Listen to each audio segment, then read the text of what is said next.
Every city you burn, I'm gonna build one high.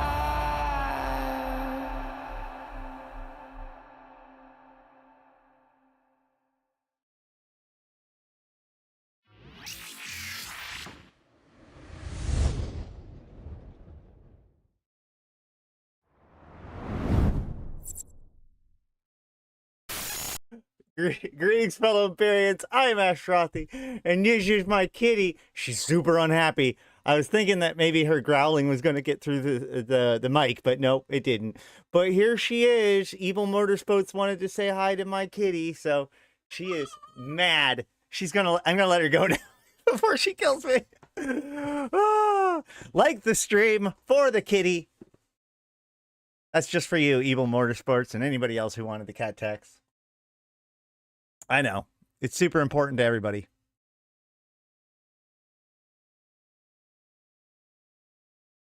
Welcome, welcome, welcome. Settle on in. It is, I don't know, February 12th, YC127. This is the Eve Universe Show. Welcome, welcome, welcome. Settle on in. Like the stream, comments, all that sort of stuff. How's it going, Danny? No problem, Evil Motorsports. Glad you liked it. All right. So, it is Wednesday. Wednesday's normally my day where I don't stream, but I don't know if you guys have been paying attention, but my son has been sick a lot, especially in the last couple of months. I think it's just normal kid stuff. He's brand new in a middle school. You know, there's some adjustment issues, but he clearly has been sick. He's been, you know, throwing up off and on and all sorts of stuff. We did take him to the doctor this week. There's nothing serious going on. He got tested for strep, nothing wrong with that. But, you know, especially with the way that the world works now, you know, if your kid's even the slightest bit sick, they want him to stay home. So I've been having to do that, and I really, really appreciate all of your guys' understandings. But it does mean that I have to, like, rearrange things a lot, and I get to miss a lot of stream days. Hi, puppy. Did you not like the fact that you didn't get to say hi? So, we are... What? Come on. Ah. Say hi, Zoria. This is Zoria Triglov. She's the detached executive troika for the sublimation of Posh Lost Flow, as we all know. But yeah, no, my life has continually rearranged, and so I think that streaming on Wednesday makes the most sense, especially since catching up, and there's a bunch of stuff to talk about. So we are going to talk today. My main focus for today, I think, is going to be the monthly economic report. The New Eden news that dropped. We've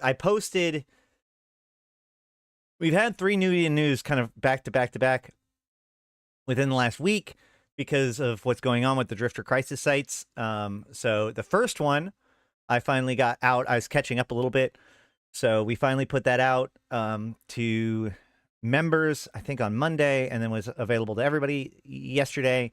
And then the second episode was available yesterday, and then made available to everyone this morning. So if you haven't checked it out yet, you should. I've been getting a lot of, people have been seemingly really happy with the edited versions of stuff, so that's good. Today we're going to be doing the latest New Eden news, at least assuming that they don't come out with a new one, which is this one. And we also have to talk about updates in the Drifter Crisis, including new images from the vision capture, which gives us new clues of what's going on. Some news about Eve Frontier and how you can get involved in as little as 2 days from now. And yeah, that might be it. I was trying to get prepared to do the turret video today, but there already was a lot of stuff to do today. And I probably shouldn't stream for a huge amount of time because my son is still homesick. So that's the plan for the day. So like, comment, subscribe if you're interested. You know, all that sort of stuff. How's it going, guys? But we should launch into, what should I do first? Let's do the New Eden news first. So that way it's easy for me to cut out and put in with everything else. And we're going to put this up because when I go through my editing, I'll see this and be like, oh, this is where we start. So How's it going, guys? Let's see. Good to see Danny. All right. So, again, this is the newest New Eden news of a set of 3 that have come out recently. The other 2 are still available, or are now available on as videos, edited videos. Yeah, the clustering crisis as drifter attacks and capsuleer efforts lead to influence improvements as crisis continues. And now we are following up with Tash Murkon celebrates as cluster fights back. Let's get started. Greetings, fellow Empyreans. I am Ashtarothi, the voice of New Eden, and this is your New Eden news for February 11th, YC127. Tash Murkon celebrates as cluster fights back. Empress praises victors of Tash Murkon. Tash Murkon Prime, Tash Murkon. Empress Caddis I greeted crowds at the Winter Palace of House Tash Murkon following the first successful destruction of a vigilant dreamer in their home system. The Empress's own royal house declared a region-wide day of celebration following the explosion of the drifter-controlled structure by capsuleers. Quote, almost 9.5 years ago, my predecessor was assassinated by a fleet of the same profane monstrosities that plague our heavens once more, the Empress began. They dared to try usurp our Lord's will and challenge our faith. Well, the faithful have risen to that challenge like a righteous flame. In these skies, as in Kobam and in Anath, we have proved that none can stand against us. End quote. Those gathered erupted in cheers. The Empress also took the time to read the honors list of pilots who claimed victory against the Vigilant Dreamer, awarded the newly minted Tash Murkon Dreambreaker's Shield to the following pilots.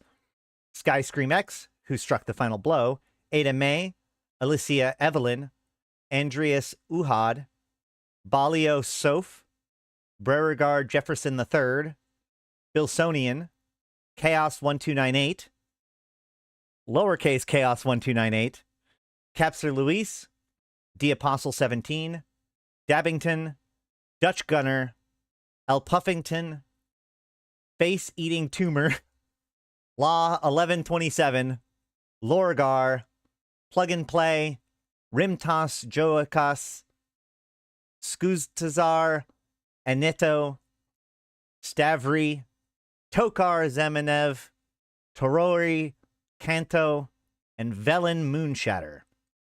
Lord Turner Tash Murkon, heir and head of House Tash Murkon, welcomed the Empress's words, adding his gratitude for the support of the other heirs during this trying time. The other royal houses have historically held mixed sentiments towards the Tash Murkon.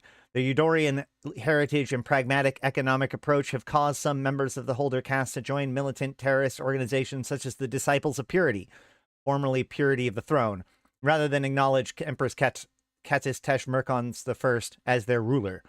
Today, not a single negative sentiment could be found in print regarding the house, as people took to the streets to celebrate across the empire.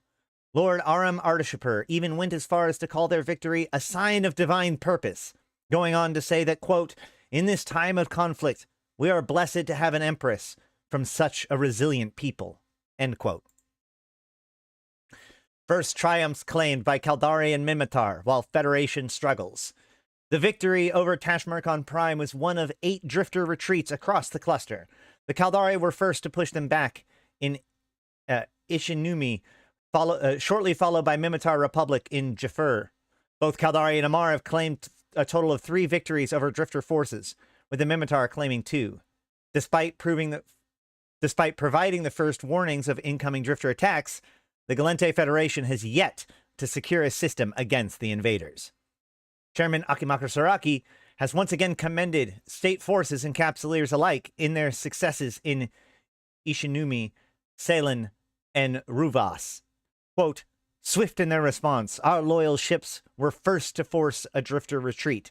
A unified and disciplined response with capsuleer support has proven once more to be the key that unlocks triumph, end quote.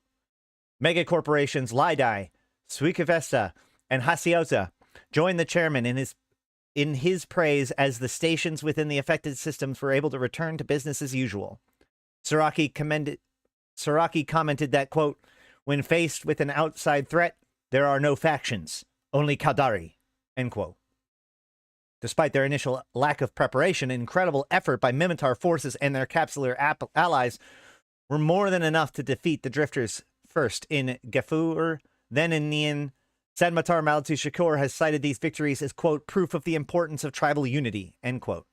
Thucker chief Enar Abdul, who has been openly critical of the Republic's response, declined to comment. Elsewhere in the Republic, the citizens of Hadozeko were not so fortunate.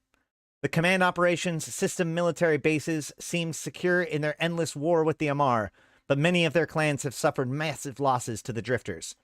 Similar hardships were felt in the Caldari systems of Fuskunin and all across the Federation. The first to warn of the upcoming crisis, the Glente Federation has suffered the most greatly as it unfolds. The systems of Hare, Nibali, and Garikwe all experienced significant losses, despite Capsuleer's best efforts. President Celis Agard has called once more for Capsuleers to join in standing up for liberty. President Celis Agard has called once more for Capsuleers to, quote, join us in standing up for liberty. These invaders openly call themselves tyrants. They must not be allowed to harm our citizens. Even now they attack us once more in Nasheshi, Ravarin, and Upheen. It is up to us to secure the future of our democracy, our liberty. It is up to us to secure the future of our democracy, our liberty, against these aggressors, end quote. SOCT updates Dreamer tracking as Drifter alters tactics. Using telemetry gathered during the Vigilant Dreamer's destruction in Tashmerkon, the Society of Conscious Thought has been able to synthesize new upgrades for crisis response fleets. Targeting computer modifications and improved hyperspace tracking methodologies will ensure Vigilant Dreamers remain available for assault as long as they are in system. At the same time, however, SOCT intel indicates that Drifters are committing to more persistent Vigilant Dreamer deployments. Dreamers are now expected to remain in system until they have completed their tasks or are destroyed in the attempt. This will mean no more retreats by Drifter forces as long as the Vigilant Dreamers remain operational. The SOCT have also observed a spike in Drifter hyperspace communication traffic throughout the Amar Empire, simultaneous with drops in traffic throughout Glente space. These changes follow the recent successes against the Drifters in Amar space, along with uninterrupted streams of Drifter sites in Federation space. News in brief. SOCT continues to dismiss rumors of visions of doom as Capsuleers reconstruct data captured from Drifter sites. Uproar over irresponsible Nibali Mineclash tournament after fans disrupt evacuation efforts. Arataka Research Consortium holds public fleets to stave off Drifter attacks. The 19th Council of Stellar Management disperses as summit comes to an end. High ship losses posted when Deepwater hooligans and allies face off against Shadow Cartel in Alashin. And that is it for your New Eden News for today, February 11th, YC127. Now for some analysis. And boy, do we have some things to talk about when it comes to analysis. So we've been watching this play out over the course of about a week. And this represents the end of cycle 2. Okay. So if you remember, cycle 1, it was almost impossible to make any significant progress. So all of the different Drifter sites completed their tasks. The entire cycle went through until they timed out and they ended. But with the previous New Eden News, they talked about how during that time, 7,000 operations had been done against the Drifters and new sites were coming up. And they specifically called out these new sites as places of interest.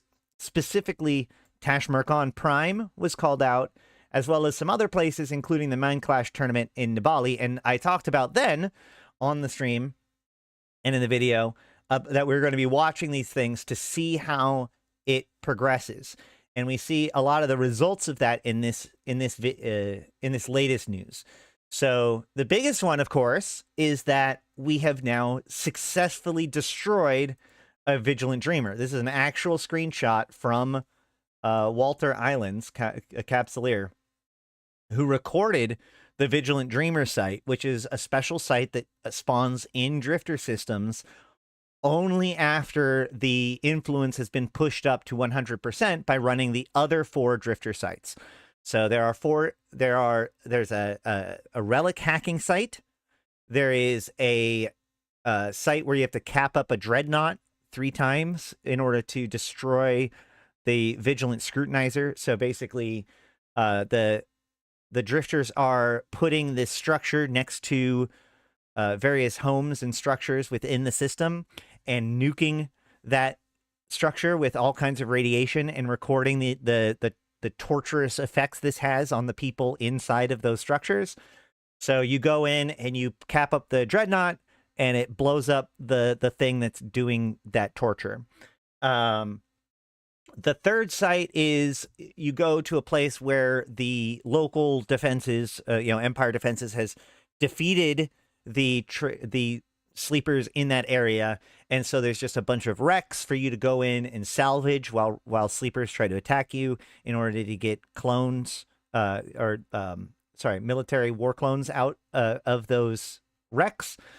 And the final site is the Deathless is attempting to research and study the wormholes, and that research station has come under attack, and so you have to come and repair that station while keeping the incoming DPS down, so that way you can successfully save the station for the total time that it's trying to do its research. So those are the 4 sites that you can do in these drifter areas, and completing those sites increase the progress within those systems. And then when that system gets to 100%, it unlocks a 5th site. And that 5th site is the Vigilant Dreamer, which is the head of the entire thing, right? And this is closer to the hacking site from Homefronts, where there are multiple cans that must be hacked at the same time. So if any of the cans are on lockdown, then the entire site is on lockdown. You can't attack the central point. You have to, and then when you successfully hack a can, it remains unlocked for 90 seconds. So the goal is to unlock all of I think it's 4 cans at the same time to maximize the window of opportunity that you have to damage the main building, right? And I know that this is about the lore and not necessarily about the mechanics, but I think this is kind of important because they're discussing the mechanics in the lore. It's just hard to understand if you don't understand what's actually happening. So that Vigilant Dreamer site is just like the rest of the home fronts. Originally, they had a timer for success. You go in there, you hack the cans at the same time. That opens up a window of opportunity. You damage the thing, and then you blow up the stuff. The problem was that because the site had a fail timer, when that site failed, from my understanding, the entire drifter crisis ends. Like, basically, the drifters, quote unquote, win if they can manage to hold off your attacks for long enough against the Vigilant Dreamer. Combine that with the fact that there were people that, because this is Eve, there were people that were trying to disrupt the efforts of other people. And so they would, hold on, I've got like a hair in my face. What is happening? Maybe I don't. I feel like I do. I feel like I have a single hair. Either way. So people would go in and disrupt and bump people away from the cans, causing them to fail the hack. And because you had to like anticipate and prepare and coordinate in order to do it, they were able to make the site fail, which is why we see that the Caldari were the first to complete their site, right? They were the Caldari claim victory in the fact that they were the first to force the drifters to retreat. But Tashmurkon was the first to successfully destroy the Vigilant Dreamer. Now, this is an important distinction, and it's important to know, especially as people like to claim that this kind of stuff is scripted or whatever, right? Like, oh, well, CCP did this on purpose. I think that we can learn a lot about kind of how these sorts of live events play out by looking at how especially this last cycle has played out. Because there's a lot of things where you could look at it and be like, well, of course, this is what's going to happen. You can predict what's going to happen based on the initial conditions. But don't confuse that with it being scripted. I know that during invasions and other previous cycles, or even in faction warfare, the control over what systems come under fire during invasions, and even with faction warfare and the construction of the landing platforms, these are actually controlled by an AI actor that has their own priority that's able to pick the system. So it's not like CCP necessarily picks where these things go, but the AI is given priorities and it picks when it wants to attack where. I don't know if that's 100% for sure in this system, but this is something that CCP has been really working on for many, many years in the background. They don't really talk about it with us that much. But yeah. So I only assume, based on the fact that this is built on previous technology, that it's kind of the same way, right? So the point here is that we know if you're going to attack even distributed, right? Amar, Mimitar, Caldari, Galente. We, like, without even checking, I can predict that the Caldari will complete theirs first. Because Caldari Highsec is PvE land, right? Like, the PvE, if there are sites to run, they're going to be run more often in Caldari Highsec, almost exclusively, right? So the fact that the Caldari were the first to complete their drifter sites once it was updated to make it so it was even possible to be completed, that just makes sense. Doesn't mean it's scripted. It just means it's predictable, right? And in the same way, hi, puppy. In the same way, Catastash Mercon, so like once that site failed to be completed, right, that kind of put the pressure on people to get it right the next time. Now,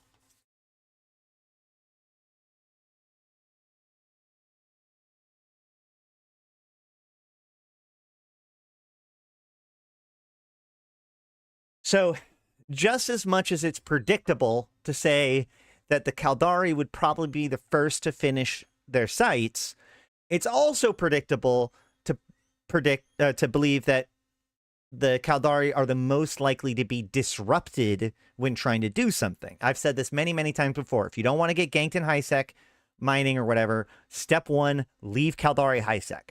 Caldari Highsec is where all of the bad actors live because that's where everybody is, right? Right. If more people are doing PvE in Caldari Highsec, then that means that more people that prey on people that do PvE are also going to be in Caldari Highsec. Nobody wants to be too far from Jita. So in comparison, the Amar are much more spread out. And also the people that are in Amar space are more loyal to Amar. Combine that with the fact that choosing Tashmerk on Prime, again, I don't know if CCP chose that intentionally for round 2 or if the NPC actor chose it or whatever. But once it's chosen, like, as soon as I saw that, I knew that there were going to be big time RP guys that are focused on helping this particular one, not just because it's an interesting content to go after, but because of the fact that it's Tashmerk on Prime. Anybody who has any loyalty to the Empress is likely going to focus on that. And also, it's 40 plus jumps away from Jita now, thanks to Niarja being gone. You're welcome. So basically, it was a prime opportunity for Tashmercon to be the first site to be successful. Now, what's even more interesting is like, okay, well, what's going on with the Galente, right? So it's explainable why the Caldari did so well. It's explainable why the Amar were the first to succeed because they were dedicated to actually making sure it got done correctly. What's with the Galente sucking wind? Well, the clue here is if we look at the systems that came under attack by the Federation. Where is it that we can find those? If we...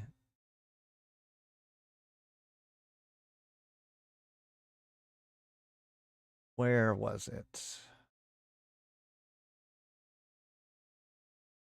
Yeah. Systems of Hare, Nibali, and Gurikay. So if we hide this for a second, we go here. Pretty sure it has to be random, otherwise they deliberately sabotage the Galente. Right. Well, that's the thing. I don't know. I don't know for sure either way. I'm just saying I think until I get told otherwise that this is probably again an NPC actor making these decisions. But it is like let's look at why the Galente did so poorly. Hey, it's Dutch Gunner.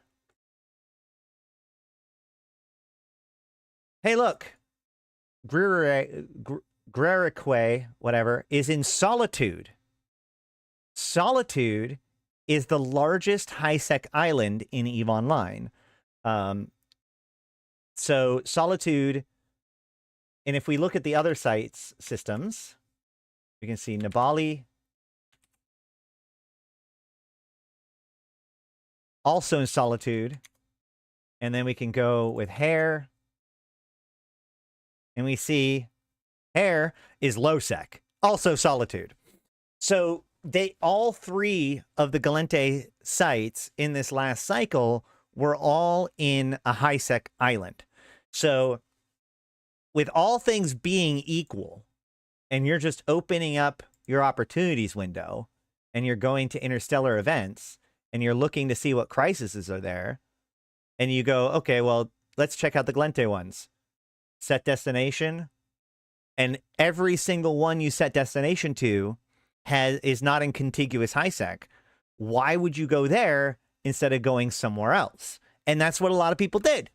Like the only people that, granted, the ships that people can use to run these sites are relatively cheap, but asking people to go to a low sec island is just an additional ask.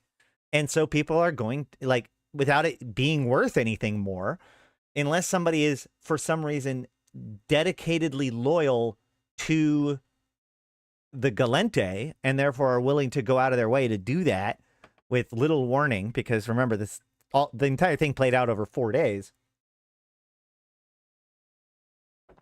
Of course, they all failed. So again, these are predictable, but not scripted. And the reason why this is important is, like, let's look at Arshat, right? Arshat is a system in the Amar, and in this system is a Triglavian stellar transmuter. And this stellar transmuter is the one that the Amar researched in order to be able to build their own stellar transmuters, which is what led to the Shadow Wars, and, well, it led to the Turner disaster. You know, Turner, Egmar, and Vard, they put up their own transmuters there, which led to the Shadow Wars, which led to the Shipcaster, etc., etc. But it all started because one of the towers that the Triglavians put up was protected in Arshat. And the way this happened was when the system, so during invasions, when a system became invaded, unlike with the Drifters, there were sites for both sides. People could progress both sides of the effort. And you had to do it a total of twice, right? So it started out neutral, and then when you pushed it all the way to your side, if the system could progress, it would go into either the process of fortifying or go through the process of liminality. So if the trig flip it, it would go to first, second, and then final liminality, right? As soon as it flipped over, it would go to first liminality, halfway across, it goes to second liminality, and then when they get all the way to the end, then it goes to final liminality, which is when it was locked in, and the 27 final liminality systems were eventually the ones that became Pochvin.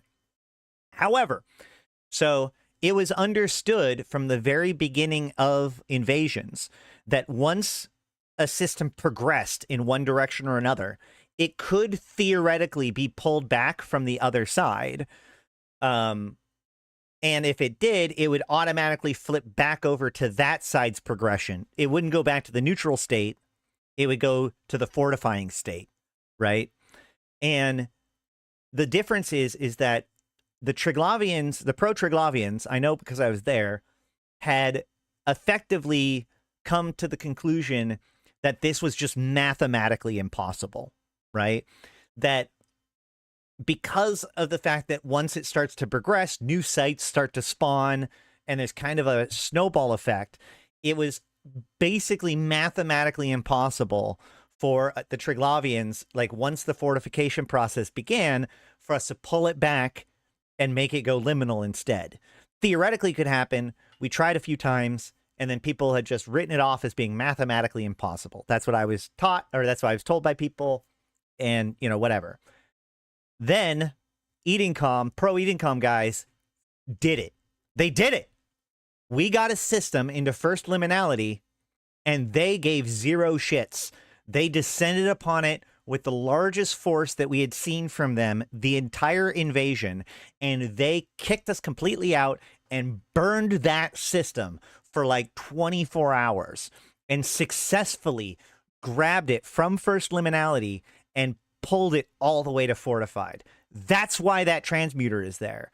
If Eating Calm forces, if players had not decided to do that, then our chat would not have that transmuter, and that entire plot line would have to, at the very least, be different. And you know what the craziest part about this whole story is? You know what the wildest thing about this whole story is? After this incredible feat of prowess and coordination by Eating Calm in doing what the Triglavians had literally declared to be impossible, what thanks do they get? They've burned themselves out for 48 hours doing this task. The next morning, Niarja goes live. This wasn't on purpose. Nobody predicted it. CCP, who ran the show, didn't even know it was going to happen. But when people tell you that invasions were a foregone conclusion, that CCP did the entire thing just to disrupt the trade hubs, realize that none of it was a foregone conclusion. It all could have gone the other way.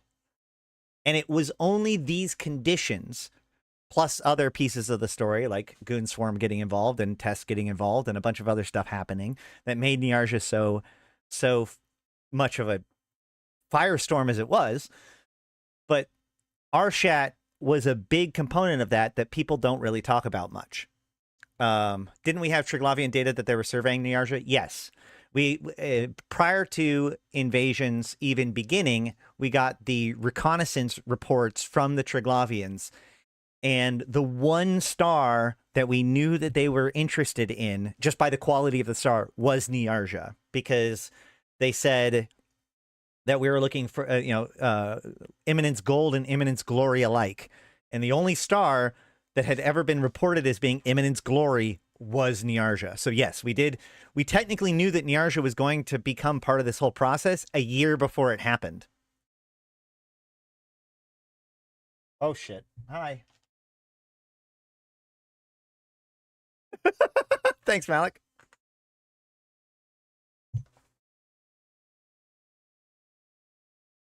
Luckily, I have my computer muted to the stream, so they didn't hear that. Anywho, so this is what's so important about this stuff. This is never stood with the point of disrupting the trade between Jita and Amar, only made life worse for more people that didn't make Amar any better trade hub. Bruno, let me give you a hint.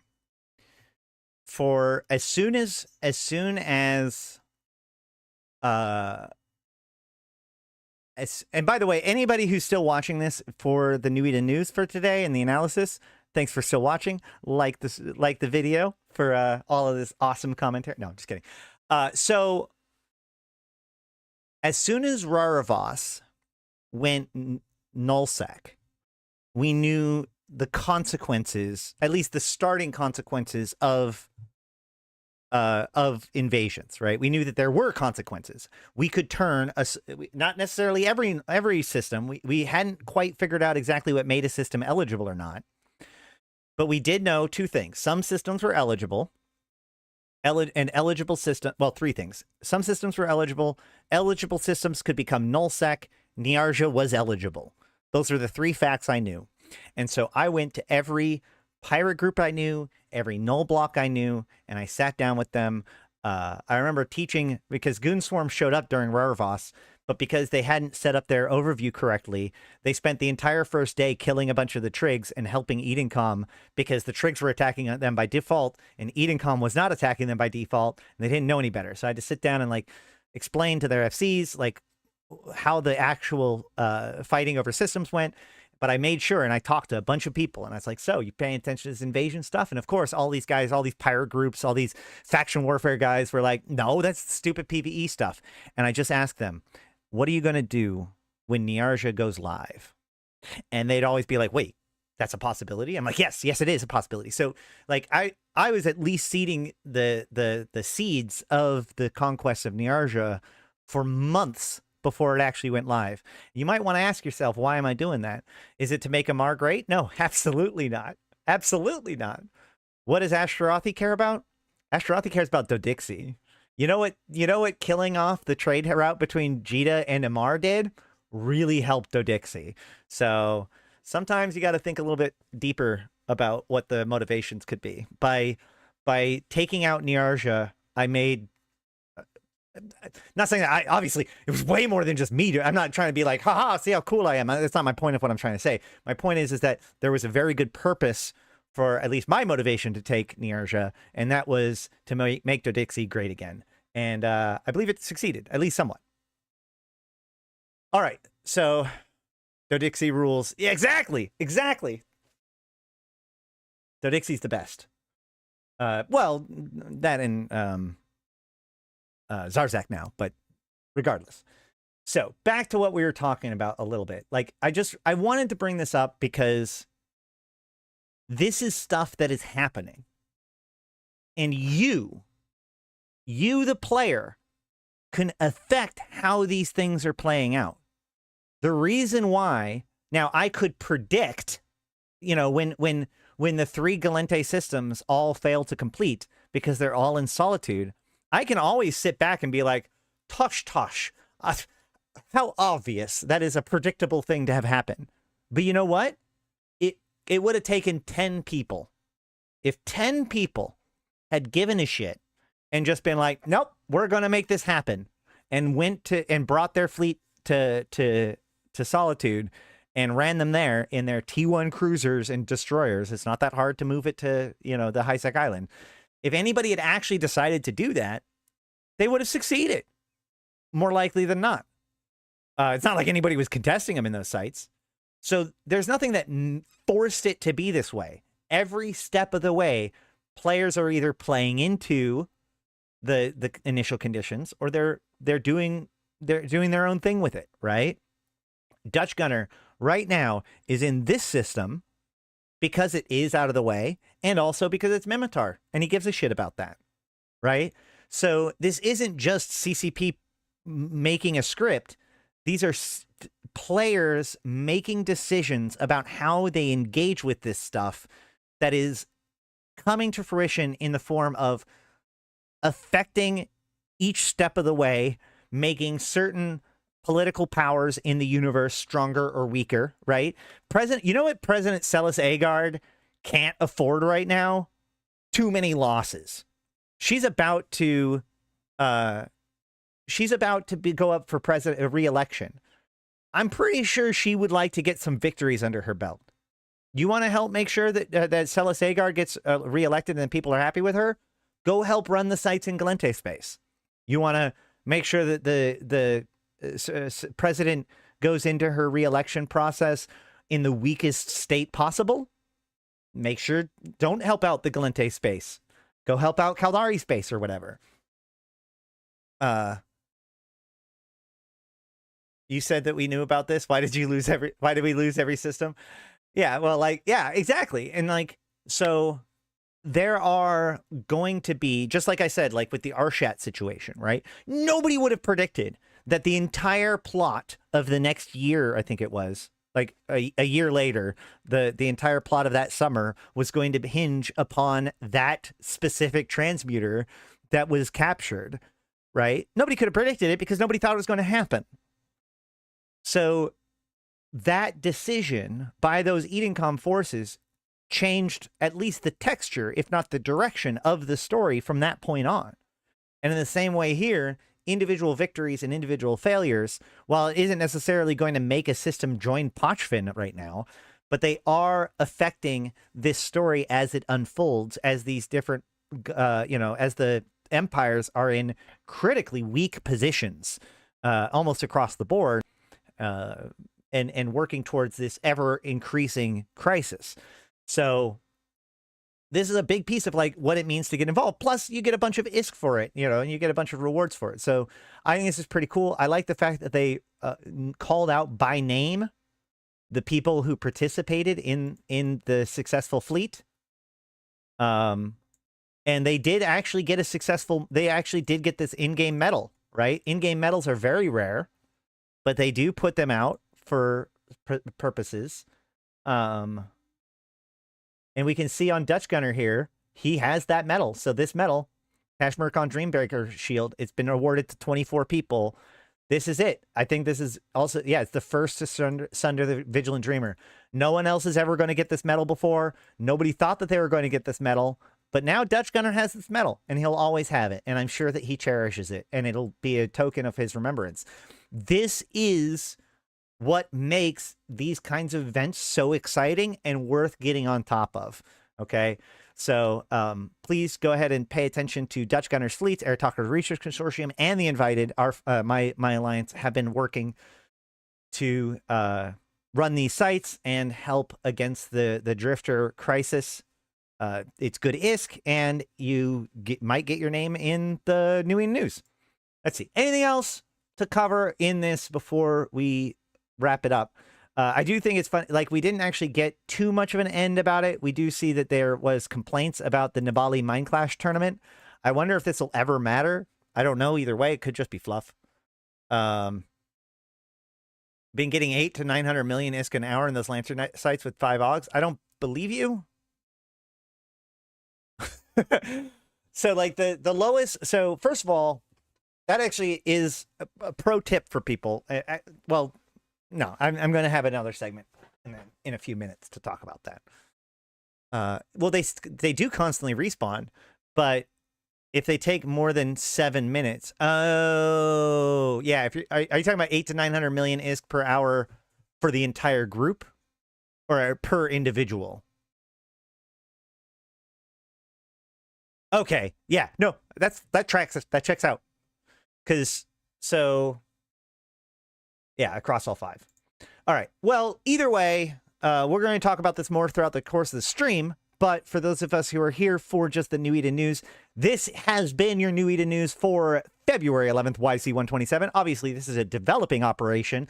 Please check out my live streams if you don't, where I record all these videos live before they get edited and put on my YouTube. If you are watching this edited, please like it and share it with another person and let me know what you think about what is happening and what might come next, because we still, all signs indicate that this is only going to get more ramped up, more bigger. What do you have any hopes for? I did hear some people talking about maybe some drifter equipment for players to be able to use. I'm still not 100% convinced on that, because the CCP really wants drifters to be like the big bad end guy. But what do you guys think? Do you think that there's going to be somewhere that we're going with all of this? Do you think it'll be resolved by FanFest? Do you think that we're going to have a presidential election in the next few months? I don't know.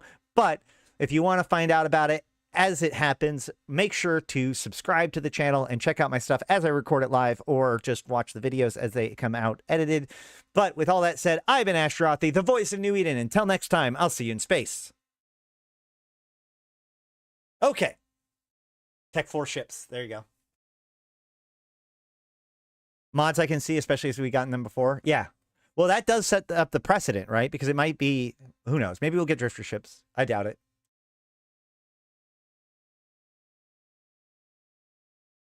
Okay. What are we talking about? So, couple of things, though, I do want to note for people that are running these sites. I want to make a video that's like how to do things bad in drifter sites. But the spoiler, so you're talking about the five augurers. I don't know if you know this yet, John, or if you were having this issue. But one thing that we discovered is for the Lancer site in particular, the capping of the dread does not count towards contribution of the site. So what we ran into was another group of 4 Augurers and 1 Thorax was able to come in, and that Thorax just did a little bit of damage to the Scrutinizer, and then it didn't matter. Like we did all of the capping, and they still got the full credit for the full site, even though they showed up like 2/3 of the way through the site. So what we started to do to compensate for that was, I think I was racing the same group. Thorax kept shooting and always got the loot. Yeah. Well, they get the whole site because that counts as contribution. It says that like only the top fleet gets contributing. The other thing I didn't realize was these crisis sites do not cause suspect flags in the same way that home fronts do. So people are able to freely invade your guys' your site as you're running it. And if you don't have a damage dealer in your fleet, then they can just claim some damage on the Scrutinizer and then claim the entire site from you. So we started putting in a Kikimora in order to make it work. In fact, let's see if I can put this up here. Here is a video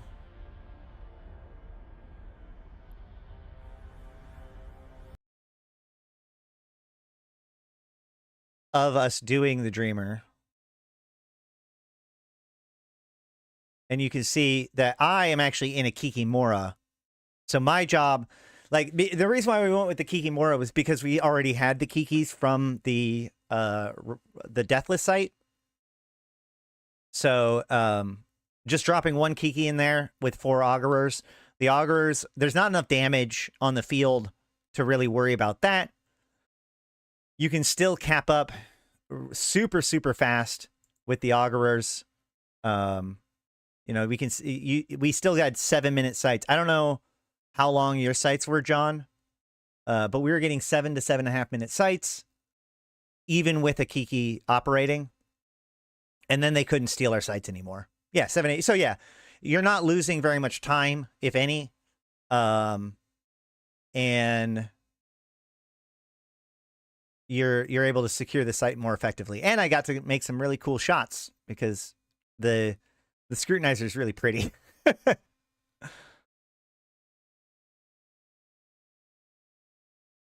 So yeah, I was just getting some footage of the sites. Oh yeah, the sites are beautiful. One of the things I really like, actually, if you look here, it's hard to tell, but in this in the scorched, I'm pointing at it. Not that you guys can even see where I'm pointing at the moment, but you can see inside, like beneath the shield, there's this little foyer area, and you can see the Drifter logo inside of the foyer, which I thought was really cool.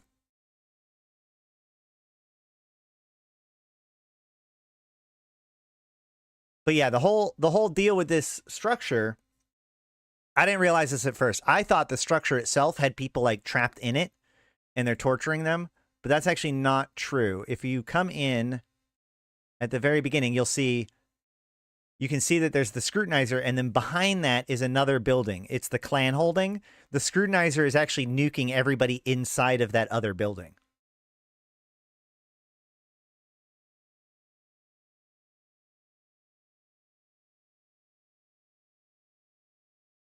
And then, it gets blown up. Yeah. Oh, yeah. That's the other piece to this, man. Like, so we've been trying Augurers. We've been mostly doing Augurers and armor. And one of the reasons why is because, hold on. If you look at the effects here, we can see negative 15% to shield penalty, shield resistances. So they thought is like, well, shield resistances aren't, like, if they're going to be nerfed, then we should probably go with armor, right? But the issue is that hold on.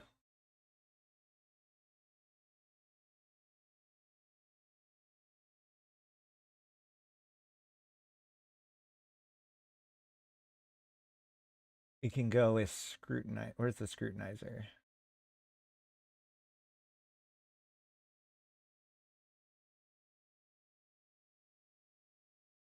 Hey, look, guys.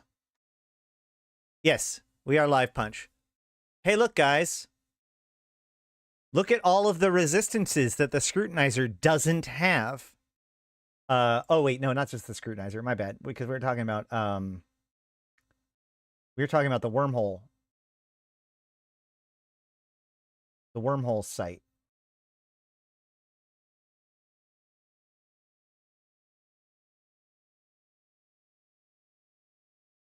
Wormhole Research Outpost. Oh, this one doesn't even have attributes. So the spoiler, I went and looked on HoboLeaks. This thing doesn't have resistances either.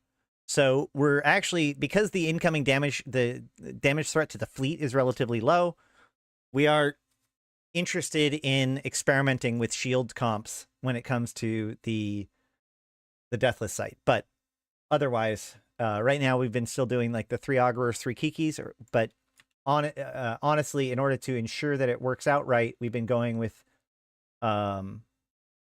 overloading it by 1. Let's see if I can turn off the audio. So you can see here, we have a bunch of the destroyers that come in. You want to clear the destroyers as fast as possible because that's the most amount of damage on field per hit point. So you can clear those off relatively quickly, comparatively, and try to stabilize the damage.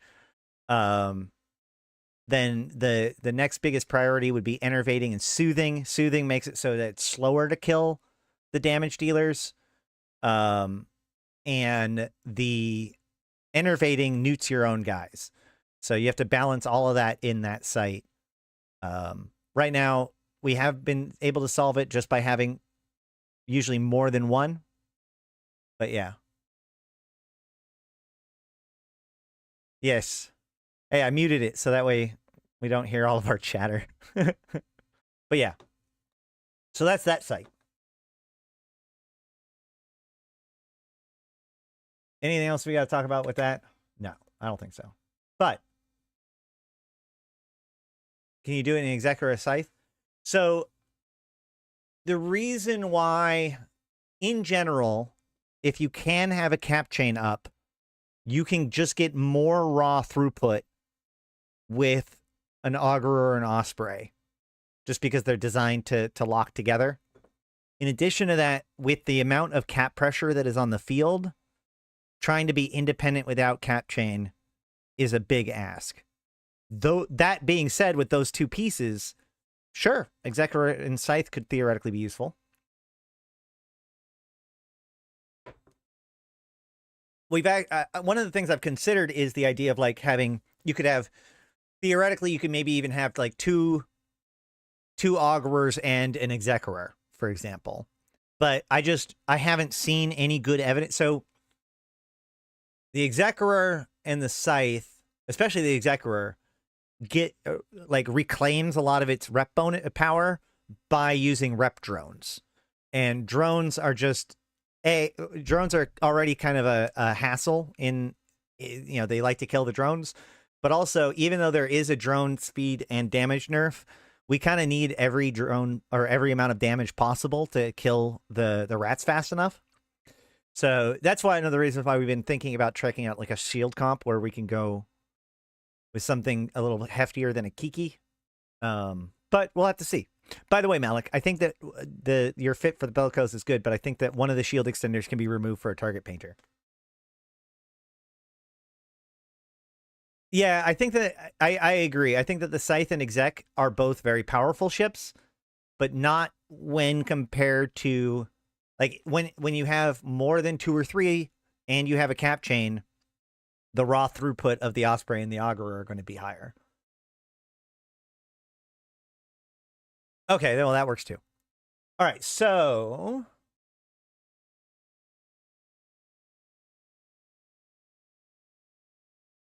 let's go with the next thing. What's next, guys? What's next is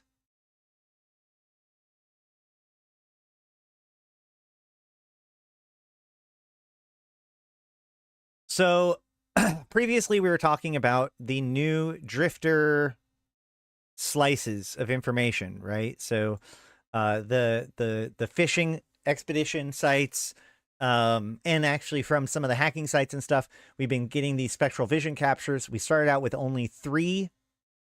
We talked about those last time, and I had my theories about it. We pointed out that some of the images are wrong. Like this one is clearly an attack on Mimitar. Looks like the Mimitar homeworld, because this is the Colosseum from the Mimitar trailer. This is an attack on Galente space. And one of the things that we looked at here was these triangles look like something's attacking there. But triangles are often a sign of the Triglavians. And then we also see these drifters with circles on the back of it. So I didn't know what exactly is going on with this picture. And then finally, we have this Stargate that has the drifters on it. But there's a lot of details about this Stargate that's wrong. Like this shows 2 different standing or like security status. This symbol isn't like the order of the symbols are wrong. This symbol doesn't exist. There is a banner down here which doesn't exist in Galente regional gates, and this implies that this is a Galente regional gate that both is in and leads to a Mars space. So it's hard to say exactly which one, like if this is a real place. But the other thing is that all of these different things say that they come out of they're pictures of the virtuality, not real life. So these are pictures from inside of the drifters simulations, because the drifters themselves are basically rogue artificial intelligence that lives in a virtual reality construct. I like to say that basically the drifters are Agent Smith escaping the Matrix, right? So we got additional pieces in the actual slides. It says that each one is half of a picture, and we've gotten 2 of the other halves. We got the other station half for the Galente station and the other half of the gate picture. So they've been stitched together, thankfully, by I'm going to give credit. A lot of this stuff is by Arataka Research Consortium, but specifically Winter 0729 and Gumi Ihaken. Let me know if I'm sorry, Gumi, if you're don't kick me from the corp in Eve Galaxy Conquest if I pronounce your name wrong, okay? And these pictures now are complete and show kind of more of what's going on. So this one doesn't really teach us much else, except for it looks like this might be a lava planet, or like I was like talking about, is this bombardment or radiation coming into it or whatever, if it's a scorched planet. But it's hard to tell. But like really this extra half of the picture, in my opinion, doesn't really tell us much with this one. However, this one's really interesting. So we get a couple of confirmations here. One, we can see that there's the drifters are the ones with the circles around it. So these 2 in the background are in fact drifter forces floating in the sky. But we also see very clearly that this is a strike from the drifters. It looks like the doomsday weapon, because we can see the ripples of space-time in front of the drifter ship, which is pretty consistent with the drifter doomsday weapon firing. So get scared, guys. It looks like the drifters are in fact plotting an attack, or at least that's all of the indications. And the final picture is probably the most disturbing, right? We have this, which is a relatively normal picture of an attack on the Mimitar homeworld. Okay, cool. This, the Galente homeworld attack. We've got some drifters on a gate.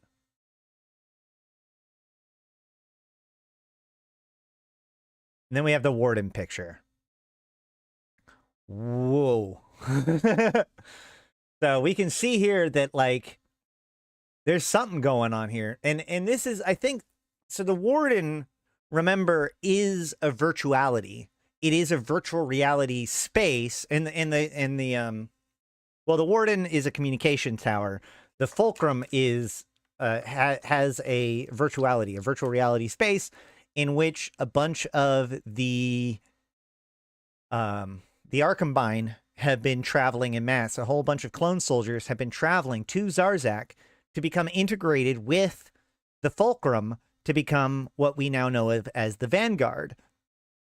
And this picture is incredibly evocative. It seems to show that there's a lot of, I mean, these people don't look happy.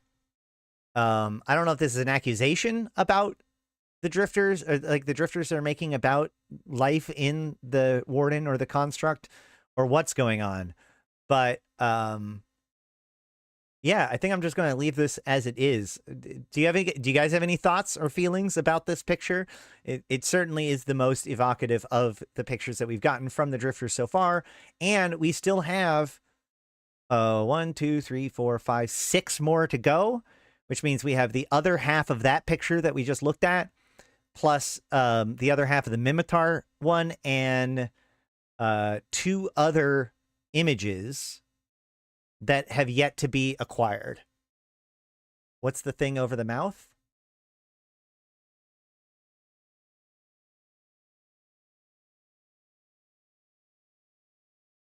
If you're talking about this right here, this is a picture of the Warden. You named that image Howie Scream. Actually, so, and I used an image that was provided, I think it was by Wizard. Who was it?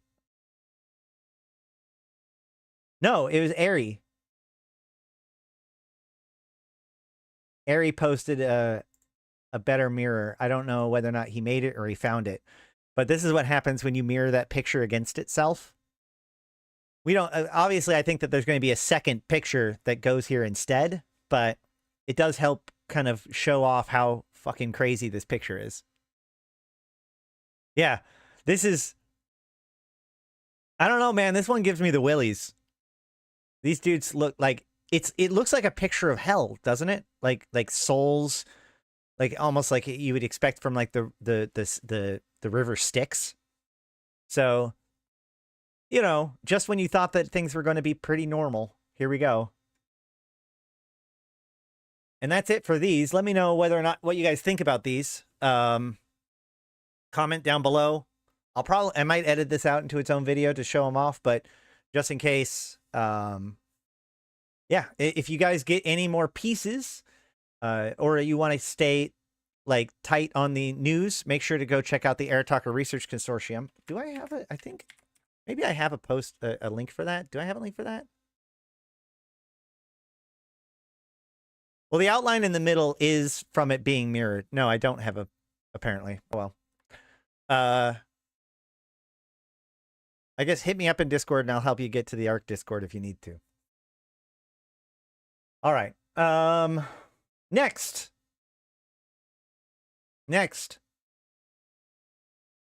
So y'all know about this little video game that CCP has been working on that I'm not allowed to talk about?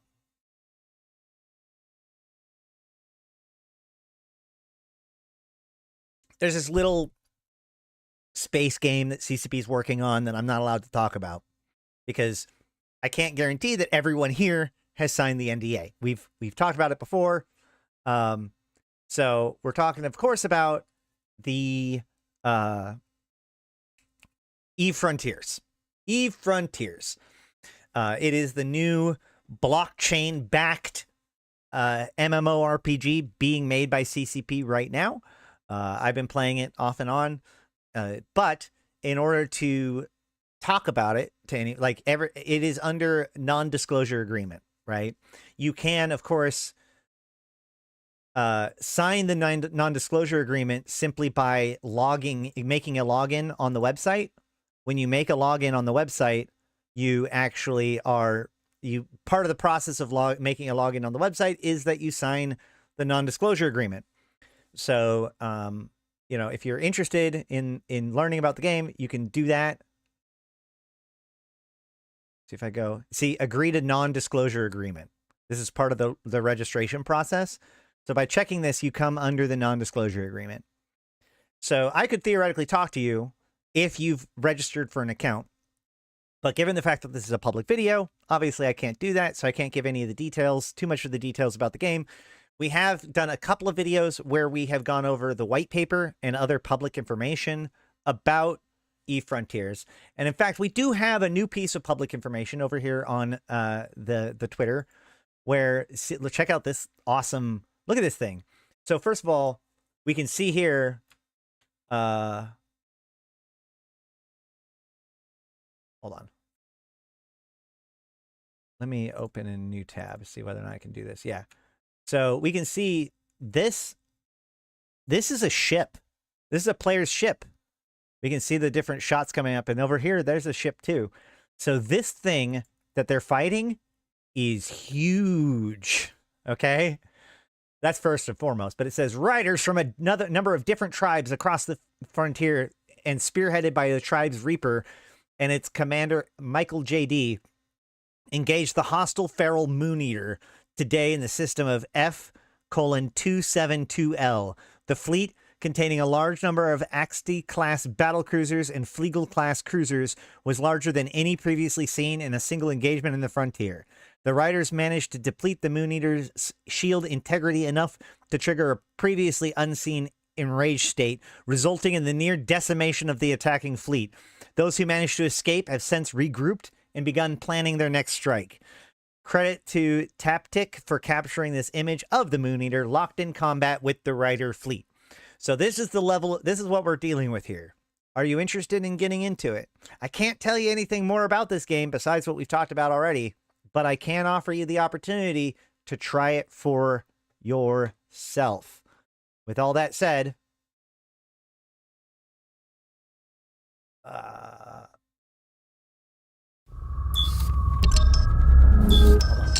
This was supposed to be done better.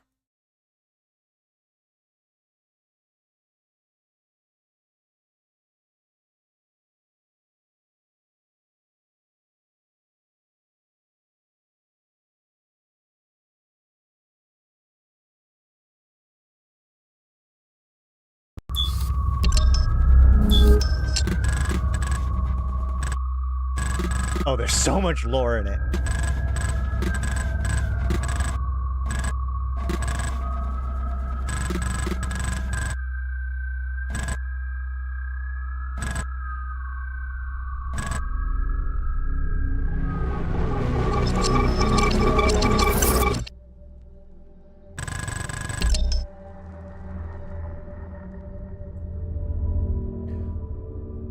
So there you have it, guys. They will be doing a free week.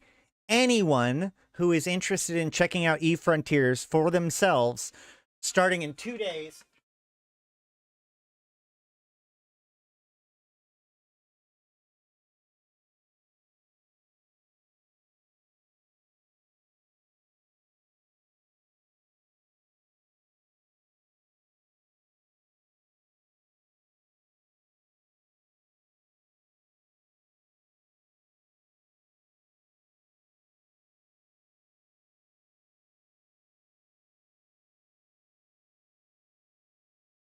My son's mom, who I think is checking on him because he's been sick, says hi, everyone. So yeah, if you go and check it out, all you have to do is go register on the website. You can go to efrontier.com/en/trial. Links in the chat and in the description down below. Should be there, actually, now that I think about it. Maybe it's not there. Hold on, let me... It is not. I'm going to add it there. You might need to refresh if you're watching it live, but now it's there. Any rate, so if you want to come check it out live, we will be doing it. Now, one of the important things to note about this, which is kind of weird, is that it will still be under NDA. So if anything, this might just be the largest attempt to make a public NDA event possible, because like they're opening the doors to everyone, but it's still under NDA. So it's gonna be fun. If you want to learn more about it, you got to be there yourself, otherwise you're gonna miss out. But go ahead and sign up for your access and get involved. Yeah, I mean, hey man, it ain't my business. They can try it if they want to. It'll be fun. Yeah, I don't know how that's gonna work. I just don't know how that's going to work. It's funny because like crypto is all about security, right? In spite of the fact that it's like publicly facing, but it's secure because it's cryptography. So maybe this will be a grand experiment on whether or not people suck. I don't know. I don't know. I don't know. I don't know. All right.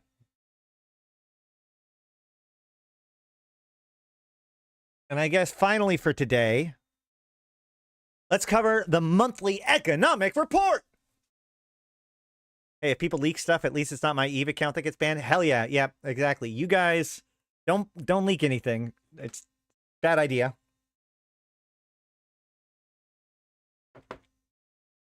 All right.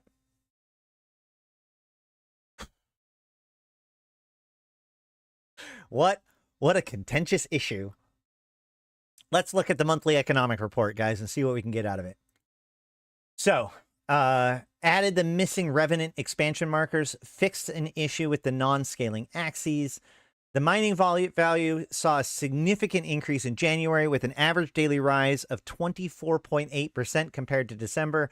Meanwhile, production values experienced an uptake of 1.3%, and destruction value remains steady since September 2024. Both ore mining and gas harvesting volumes grew in January, increasing by 7.6% and 9.2% respectively. In contrast, ice mining volume dropped by 25.4%, attributed to the conclusion of the Winter Nexus event and volatile ice storms not being available for most of January. The end of the Winter Nexus also led to the decline in overseer personal effects. The MPI rose 7.7% compared to December, a 32.8% year-over-year increase, driven primarily by a sharp rise in morphite prices during the first half of January. Modules and ship prices have continued to rise since October, showing year-over-year growth of 3.6% and 1.5% respectively. So this is what got everybody, like, people are freaking out about mineral prices and such, because we can scroll down here and we can look and we can see, well, actually, we're just going to skip all the way down to the thing that's got everybody so excited, which is,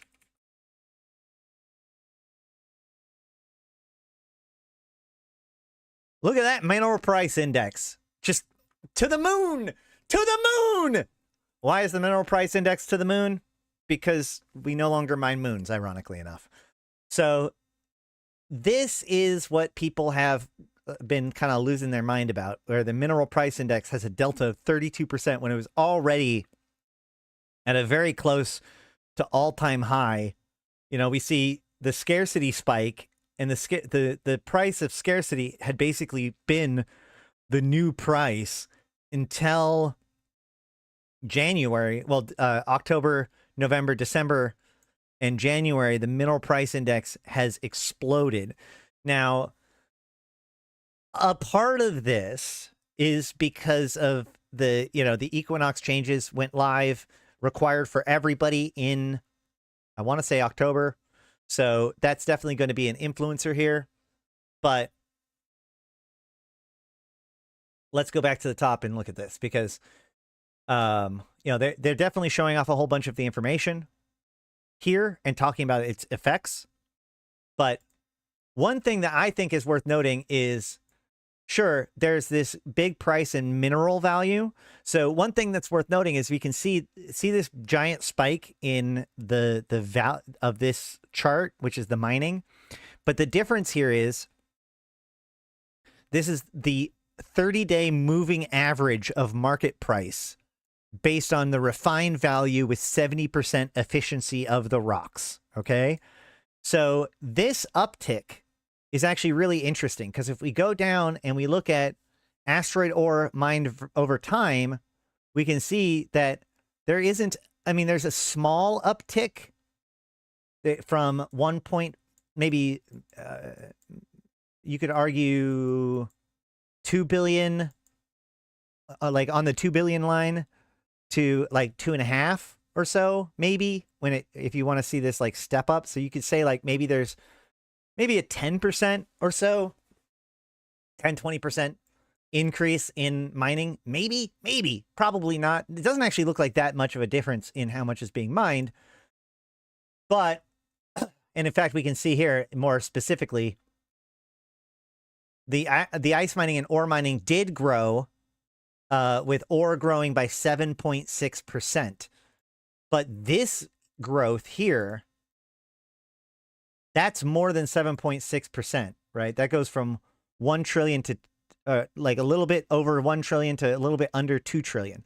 So not a 100% bump, but like 50-60% bump in this line, which is huge for that short of a time. And we can see that a lot of it is in nullsec. So what goes on?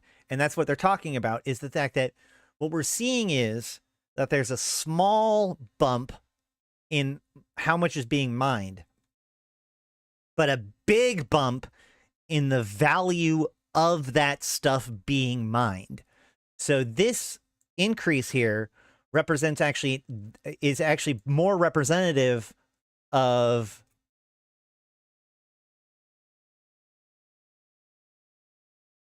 this uptick, right, than that other graph of the asteroids being mined.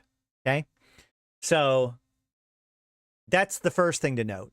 But what's really going on, the thing that really sinks it for me, is this line up here. This spike in production and this change in production, that look at that move of basically nullsec eating about 10% of the production, overall production ratio versus everything else in that same band of time. This is a huge increase in production.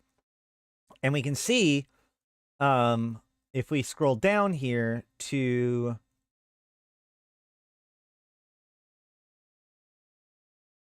what is it? There was isn't there a thing where we can see where people are producing stuff? I guess there's the exports and imports by region, trade balance, total production by value in region. We usually don't even look at this chart. And we can see here, the very top is Veil of the Silent at 24 trillion in production. And if we skip back, if we go all the way back to October, which is before that spike, if you look here, see, no production spike. So let's go see what's production like at this point in time. We can see total production by region. Veil of the Silent is actually above Forge at this point with 20 trillion. But now the Forge is at 26 trillion and Veil of the Silent is at 24 trillion. Amencia's at 19 trillion. Whereas before, Amencia isn't even on the chart. Now, granted, this is because October was before the move by Goons. So we can look at December, and we can see, okay, production. The Forge is at 28 trillion. Veil of Silent is at 25 trillion. And Amencia is at 20 trillion. So we're seeing a huge amount of just a gigantic amount of additional production that's being done. And it's, while there is definitely this uptick in high sec, we can see, the Forge gained, what, 25%?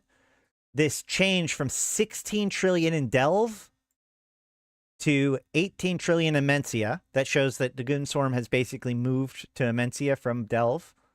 But it's this Veil of the Silent number that I continue to be kind of concerned about, because that seems to be the biggest uptick, right? With 20 trillion to 25 trillion to 24, 25, 26 trillion. That's a 25% increase. But unlike the Forge, which is like everybody, Veil of Silent is fraternity.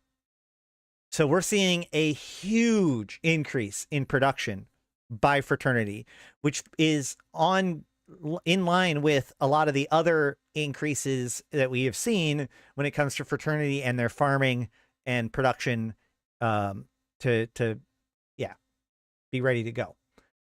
So a lot of this stuff, a lot of this current cause in demand is not like people are complaining about mineral prices being too high and all this stuff and how CCP needs to fix it.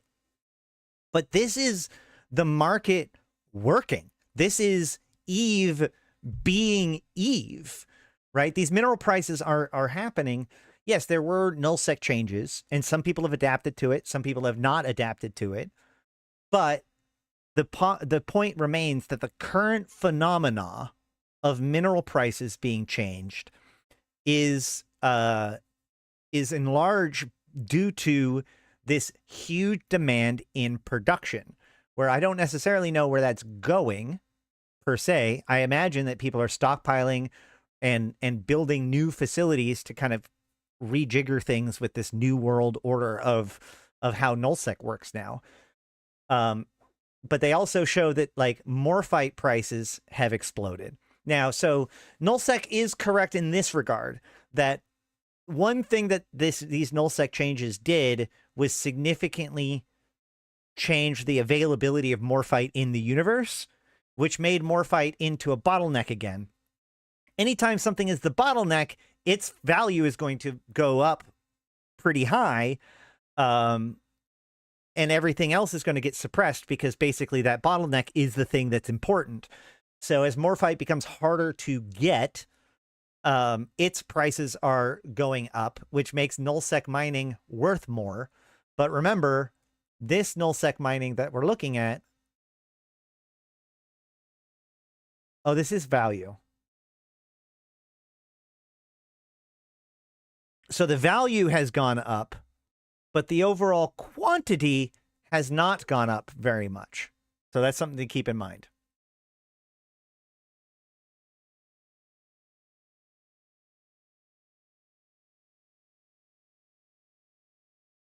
People are just, well, and it's not even like people are too lazy to do minor stuff, because that's the other funny thing that these numbers seem to show, is that people are doing it, right? People are mining, people are building stuff. The numbers show that, but they're complaining about it. Why? Because complaining about it is how you get changes that are advantageous to you. So this is why I always say that there are two kinds of people out there. There are people loudly complaining about the state of things, and the people quietly profiting from them, right? So keep in mind with that. Like, they're complaining not just because it's bad for them, but because it behooves them to complain. If they can, the energy that they spend on complaining may pay off with changes that benefit them. So of course they're going to do that. Okay. We also can see, check this out. Please cherry pick mining locations for rocks and they can AFK 8 hours. Yeah, well, I mean, a lot of the time people are complaining because the sites are not good enough for rock walls to mine in, or require a little bit more attention than AFKing, or you can't do it in your big fleet of multi-boxers. Which, I mean, there's a part of me that understands that too, because multi-boxing has always been like part of mining, even before multi-boxing was like a broadly popular thing in EVE. The idea of like running your own mining fleet of like 8 or 9 dudes and keeping all the plates spinning is kind of interesting.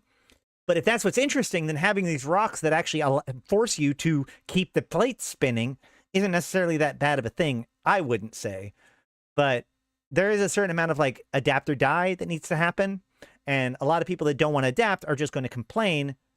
That's, in a lot of times, people loudly bitching about shit on the forums or on Reddit or whatever is them dying. It's them failing to adapt. It's them burning out in a lot of ways. Also, remember that anybody can post on Reddit, and a lot of people on Reddit have no idea what's going on. They haven't been playing this game for years. If you dig into their details, they'll make arguments that haven't been relevant since 2021. I'm not a complainer, so I guess I'm a quiet profiteer. Actually, yes, I am. I just didn't think of it before. Exactly. See, I like to think that a lot of the people in my community are those quiet profiteers, and has been for a while. But let's look at the amount of aura volume by region. We can see that Veil of the Silent was #1 in October, at 4 billion. So we can even see back in October, Veil of the Silent was still just cranking out the numbers over everybody else, right? And then now we see, look at that. Holy shit. So Veil of the Silent is still at 4 billion. Like, let's look at these two side by side, actually. So we have 4 billion here, but the next highest one, which is Sync Liaison, is under 3 billion. And then the Forge, Metropolis, Lone Trek, Fountain. So it takes forever till we get another nullsec group that's mining as much as Fraternity is. But if we look at the difference now, look at that difference. This is not value. This is M3. Volume of M3 of ore entering holds versus residue per area. And we can see here, Veil of the Silent and Impasse. Veil of the Silent hasn't changed much. Impasse has skyrocketed up there. Impasse being part of Goonswarm stuff.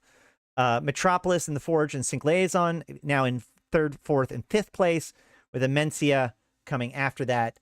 That is a dramatic difference. We're talking about, like, well, let's look at even one closer. So in December,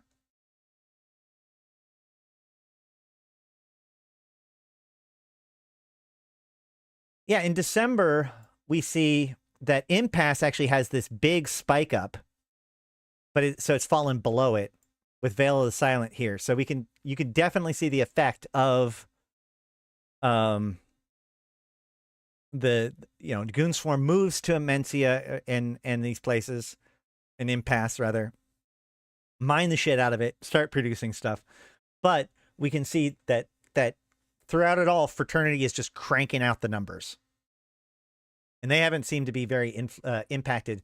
You want to talk about how, oh, there's less mining in nullsec now. Well, Veil of the Silent went from under 4 billion in October to 4.5 billion in December and 4 billion in January. So for the very least, when it comes to Fraternity, it does not appear as if there's much less mining going on.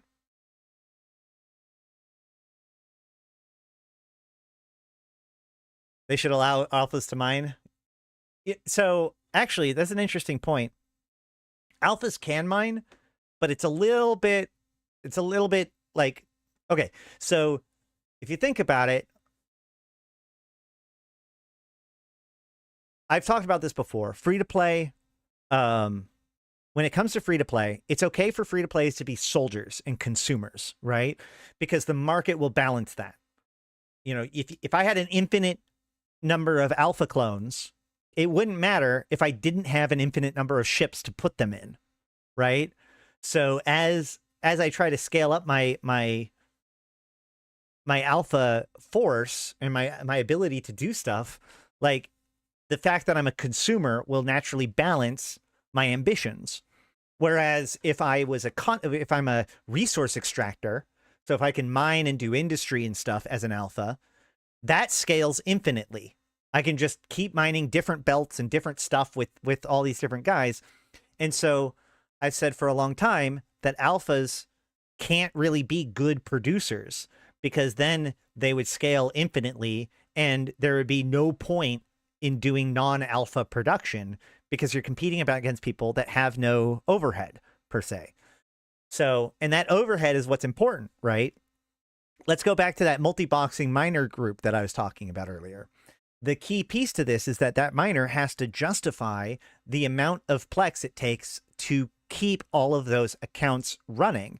So to add more accounts to his operation, he has to accept the additional operational cost of omegaing those accounts. Now, things like skill injectors and skill extractors have totally fucked up that balance, which is one of the reasons why we have multi-boxing as kind of this runaway thing in the last last decade or so. But broadly speaking, this is true. So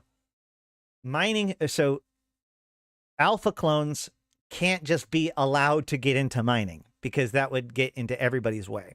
And more importantly, if you're going to be a producer of things, either resource extraction or industry, then you need that overhead that Plex represents, right?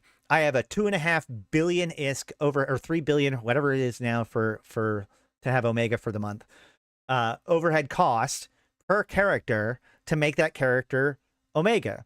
So that's my overhead cost. It kind of, like, for business, it kind of abstracts that whole process. So, but 3 billion ISK for a new player to be able to mine who hasn't even trained the skills to mine is a huge ask, which is why I think that it's actually kind of brilliant what they did with expert systems. If you go into the expert systems, you could go, oh, I got to get my free 15,000 skill points.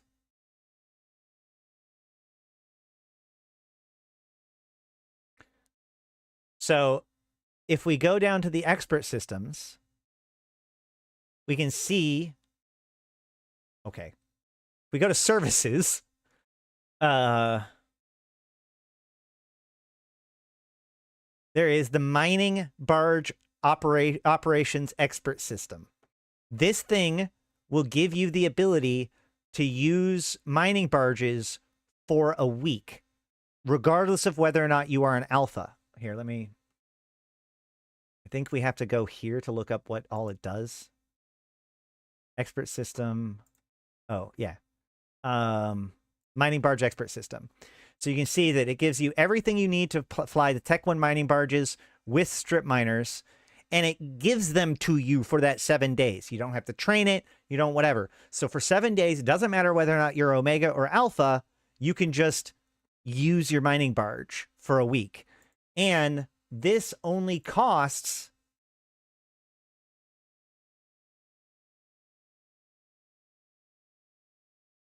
This only costs 15 Plex. So for 15 Plex, you can mine as a mining barge, even as an alpha, for a week. Now, I don't think that we talk about this enough as a recommendation for a new player, because often we're like, okay, well, go Omega or bust. But I have actually met alphas that do this as a solution to their problem. If you just need to mine for a couple while, for a little while you're building up your stuff, you get this 2 or 3 times. Instead of paying 500 Plex for Omega for a month, you just pay 30 Plex, and now you've got mining barges for 2 weeks, whatever. So it is actually like a pretty cool deal, considering how little it costs to maintain that. And again, you can do that as an alpha without going Omega. Just make it so Ventures can mine Mercoxic at some ridiculous rate. Well, the whole point of Mercoxic is that it's dangerous to mine.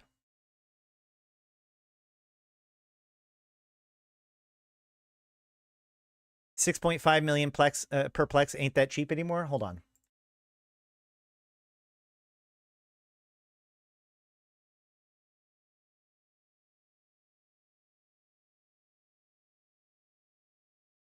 $6.5 times 15 equals, so 100 million ISK per week to run a mining barge. That's besides the cost of the actual mining barge, etc., etc.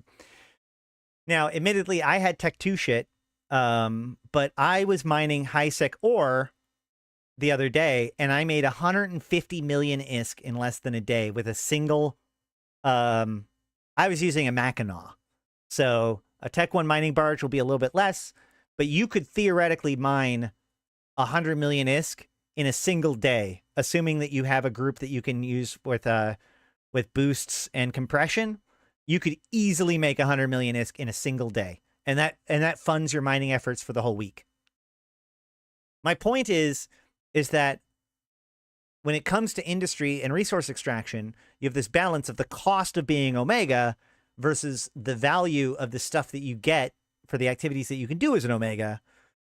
This gives you a much more sensible direction for those who haven't trained those skills yet.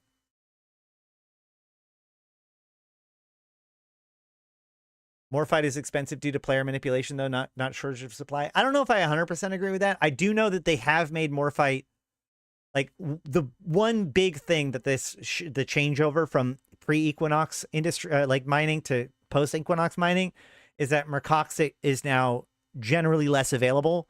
That said, I think that if people were mining the anomalies enough to be able to get the escalations, that's where a lot of the Morphite is.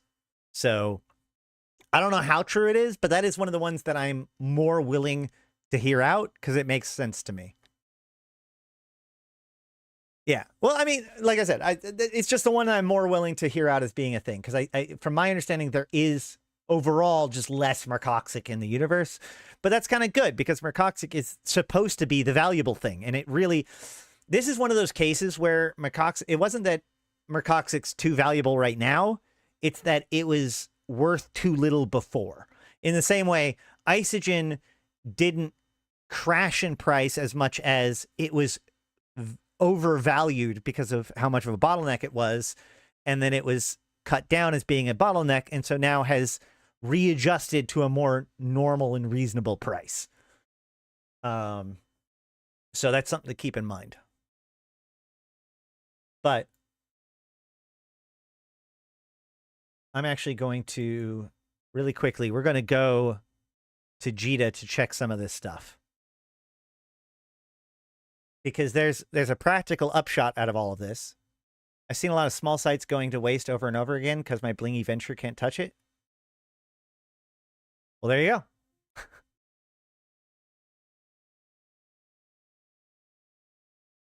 There is a certain amount of failure to adapt going on, either intentionally or not.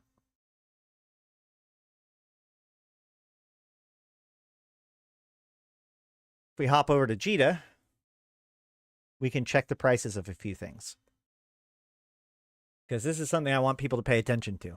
Especially you new bros, especially those who are interested in mining, because there's something interesting going on. We can look at, okay, so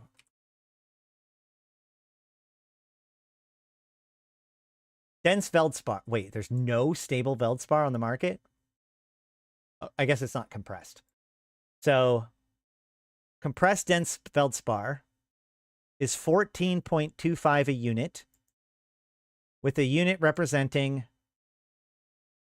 0.001. It's not worth going barge. As soon as you undock barge, you're overstressed for no reason. I mean, it depends on where you're mining. Stable Veldspar was the 15% that... Oh, yeah, that's true. Oh, yeah, okay. That's why there's none for sale. That makes sense. Thank you. Okay, so let's go ahead and pull out this calculator. And we can see... All right. 14.25 times 0.001. So we can see it's 0.01425 per M3. So 1.425, right? No, 0.01425 is per M3 for Veldspar. Okay. But if we go to Plage,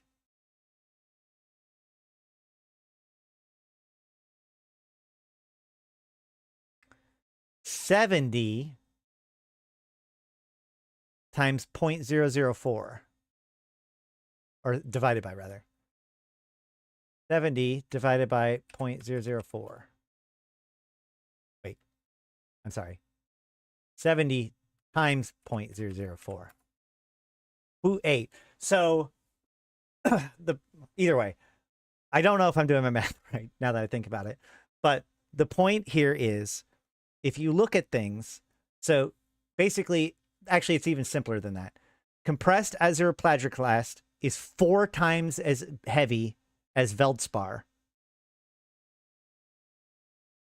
But Veldspar is 14 ISK per unit, and azure plagioclast is 70 ISK per unit. So if they were the same price, we would go 14 times 4, 56. So for them to be the same value, the Azure Plagiario class would have to be 56 ISK per unit, but it's 70 ISK per unit. Likewise, if we go to Scordite, we can see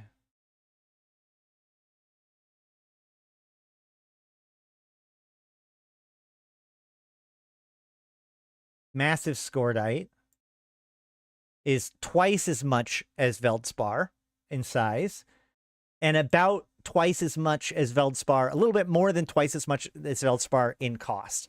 Which means, guys, all my life in EVE Online, I've been like, Veldspar is the best ore to mine in HiSec, right? It's always been best because tritanium is so important, right? Tritanium is good, or is necessary everywhere in massive quantities, including nullsec, especially after the changes in the DNA composition of the rocks, removing Veldspar and tritanium from nullsec. Suddenly we see this big value increase in Veldspar. I don't think we're going to, yeah, it's too old ago, it's too long ago for it to have happened on the chart. It was a few years ago. But Veldspar is incredibly useful, especially compressed dense Veldspar, for importing and exporting tritanium. So it's always been best, especially since scarcity began, to mine dense Veldspar as your number one. Voluminous does not equal weight. In this game, it does, though. The compressed volume speaks more to transport value efficiency than mining value efficiency. What do you mean by that? Well, I mean, like, you mine via M3. So it's per M3 either way. But yes, with the nullsec changes, now they can mine Veldspar in null, right? But also, what's really going on here is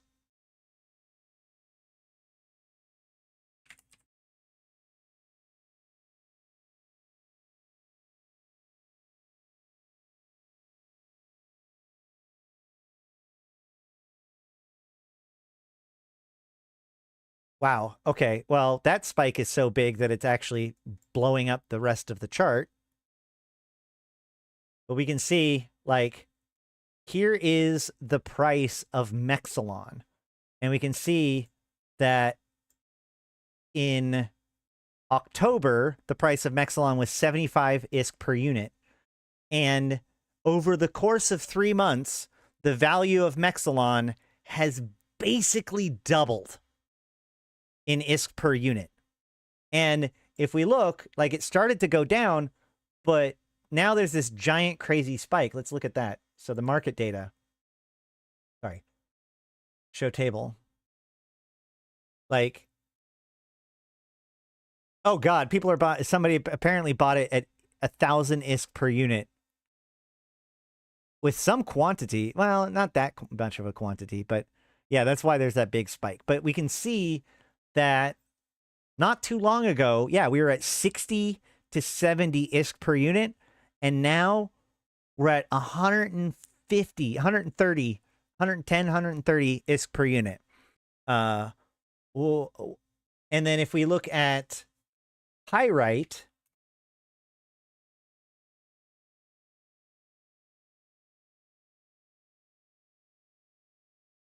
look at that. So from October, it had a price of about 10 ISK per unit, and now it has a price of over 20 ISK per unit. So once again, pyrite has doubled in value in the last couple of months. Why is that? Why is that? I wonder why. Well, let's think a little bit. In October, we have the equinox changes, which changes the way that mining works in nullsec, which means that they have the ability to choose. You haven't been watching mineral prices all winter?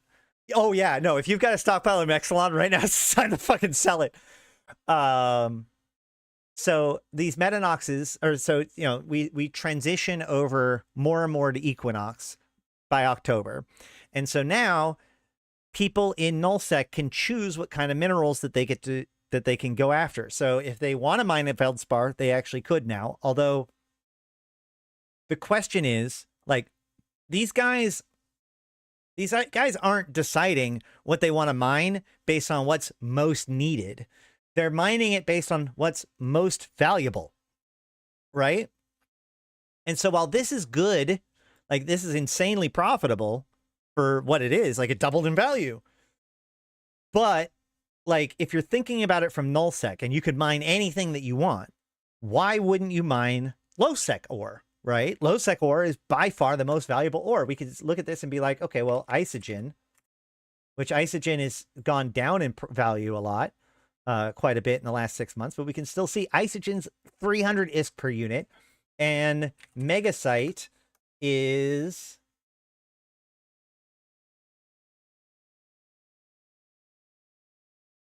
only gone up when isogen goes down. So this is like thousands of ISK per unit.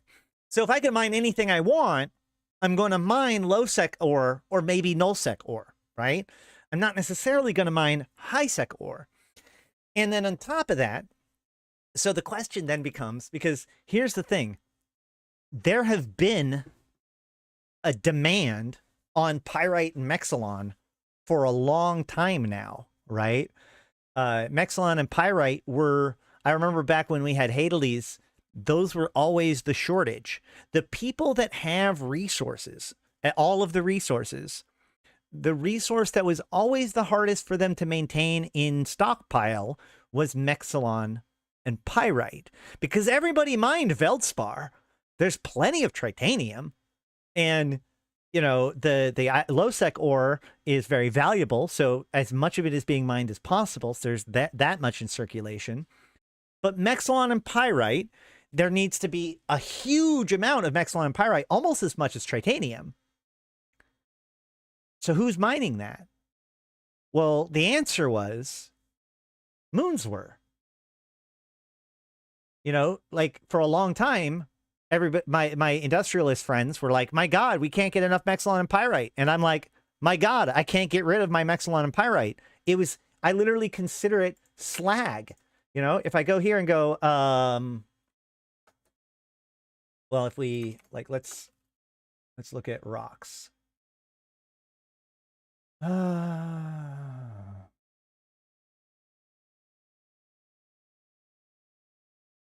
You look at bitumens, for example, just as an example, this is a R4 rock. This is a rock that is mined in HiSec. You'll see that about half of its value is in pyrite and mexilon. So we're mining this shit for the R4 reactables, you know, but it also provides a whole bunch of pyrite and mexilon.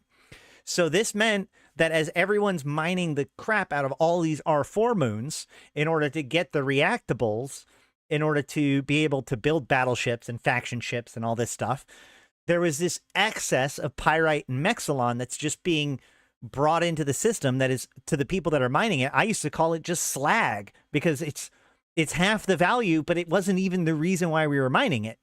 So that's where a lot of the pyrite and mexilon remained in the system, even though people weren't mining that in HiSec. People were focusing mostly on tritanium, right? So then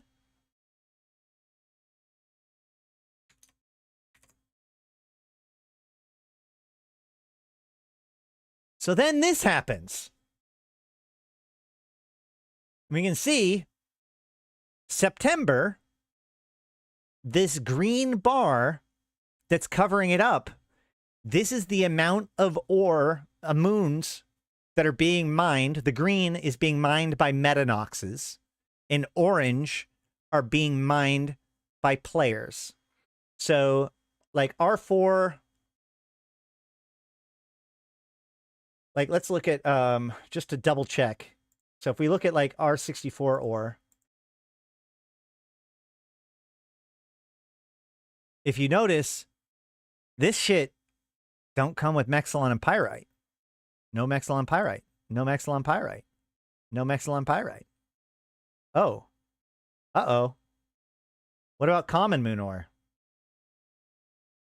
Nope. Nope. It's only in R4s. And as we can see,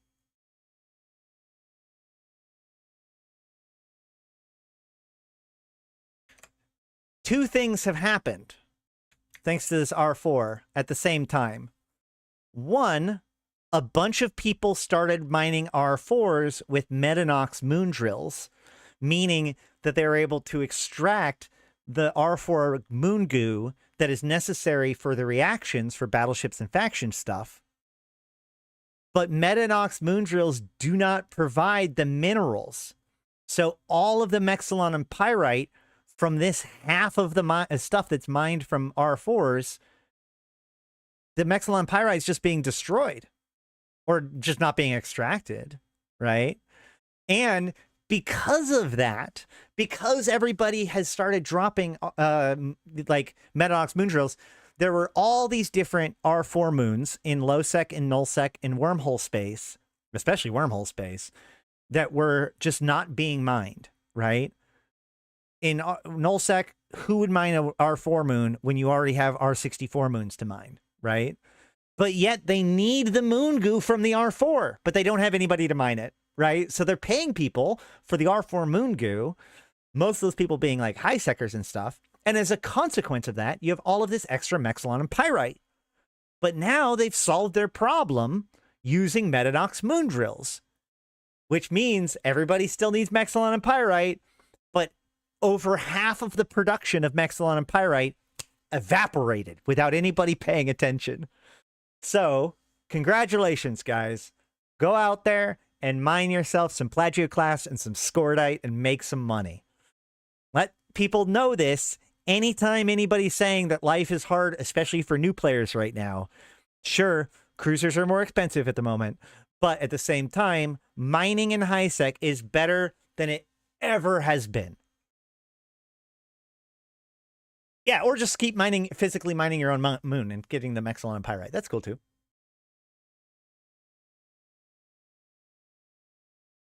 So yeah, fun story, huh? There's a little bit about the economics of what's going on in EVE. It's funny too because I just had a year of minerals stockpiled in my island home and I just ran out of Pyrite. Man, Malik and I have been going through our stockpiles and just like shaking every tree and just being like, Mexilon, I know you've got Mexilon in there. Get down. Why do we have a short of Pyrite and Mexilon? Because nullsec passive moon mining. I mean, well, so again, remember, we got to add this to that. There's this huge push in production, right?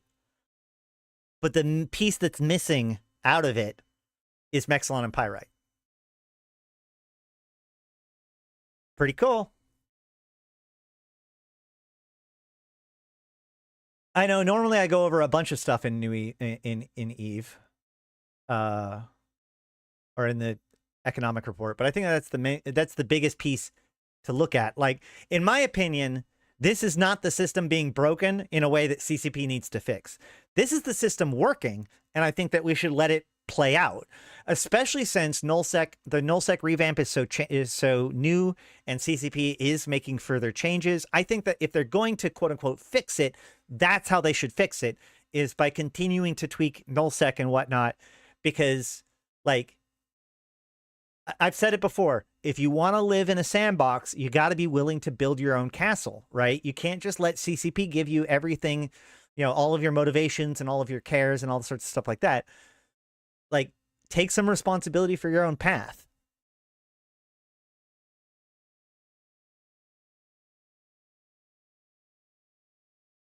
Aren't there Mexilon and base ores like Arcanor Biscuit? I think they changed the DNA, right?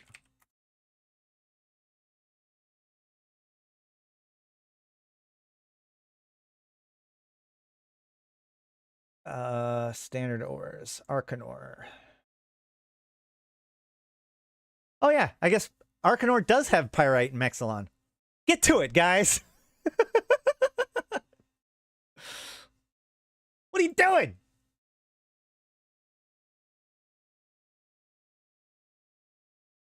I think that part of this has to do with the fact that, like, just the sheer amount of Arcanor and of Pyrite and Mexilon that's required.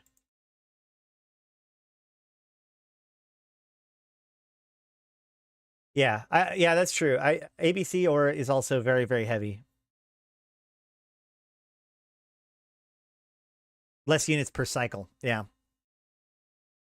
Yeah, like if anything, like let this video be a lesson to you that it's time for us to rethink our assumptions and double check our production lines because things are happening in EVE Online.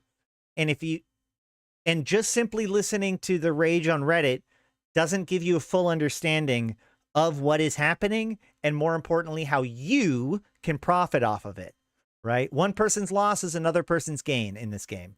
So hope that is some good direction for you guys. Get you dudes out there making things happen.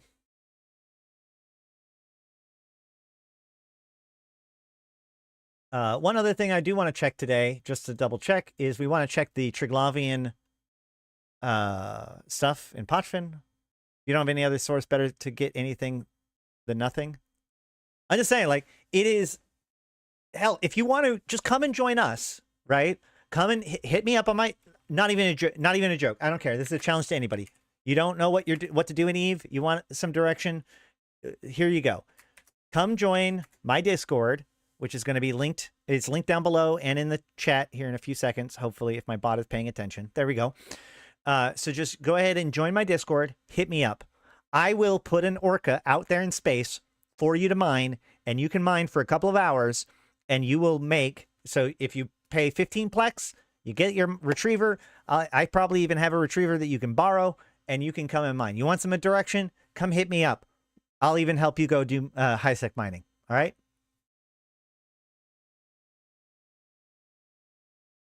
Then you'll be able to afford your favorite cruiser. Almost all mineral prices are down. The only one continuing to rise is Morphite. It's a bit tiring hearing all the economic experts complaining on Reddit. Yeah, well, yeah, and that's the thing that we can see in that chart is that there is a correction actively happening. What if I want a purpose in low? Well, I mean, no, there are plenty of other, like, yeah, there's lots of things to do in low sec too. I'm just saying, like, if you got nothing else to do, hit me up.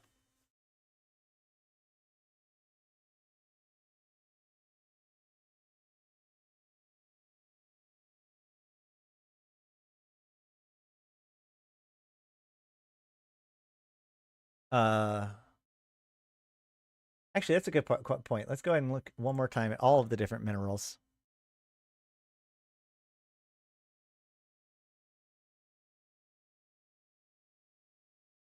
Isogen is, of course, down because it had its bottleneck removed.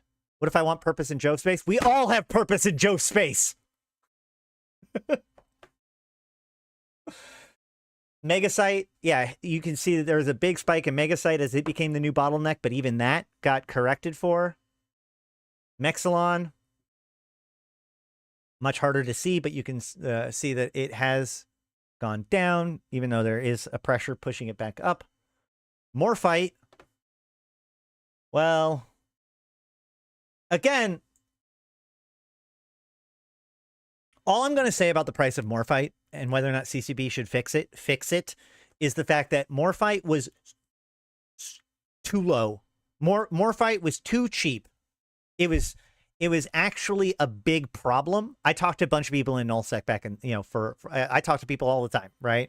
One of the things I heard all the time was the fact that Morphite was almost not even worth mining compared to the other things that you had access to in nullsec because of the fact that it was so prevalent and so little of it is used in a lot of the stuff. Like, it is an incredible bottleneck, especially to Tech 2 production, but there is such a glut of it that it wasn't really worth mining for them. Like, the roll calls just hoovered them up, basically, or whatever, however it was done. But the point of the matter is that Morphite wasn't worth mining as much as other stuff. And so the fact that Morphite has gone up in price, in my opinion, is only a good thing. But let me know if you disagree, please. I am willing to be corrected on that one. Noxium. Whew, once again, we're seeing a big, weird flux at the current price. So that's as zoomed in as I can get. Well, okay, let's call Noxium flat then. 1 to 1.3. It's up 30%. Whatever. Pyrite is still going up. Titanium, as we saw, remains very flat. Very flat. I mean, titanium is nothing if not stable. And Zydrine is up, but only as production has gone up. You see this value? If we look at that production chart,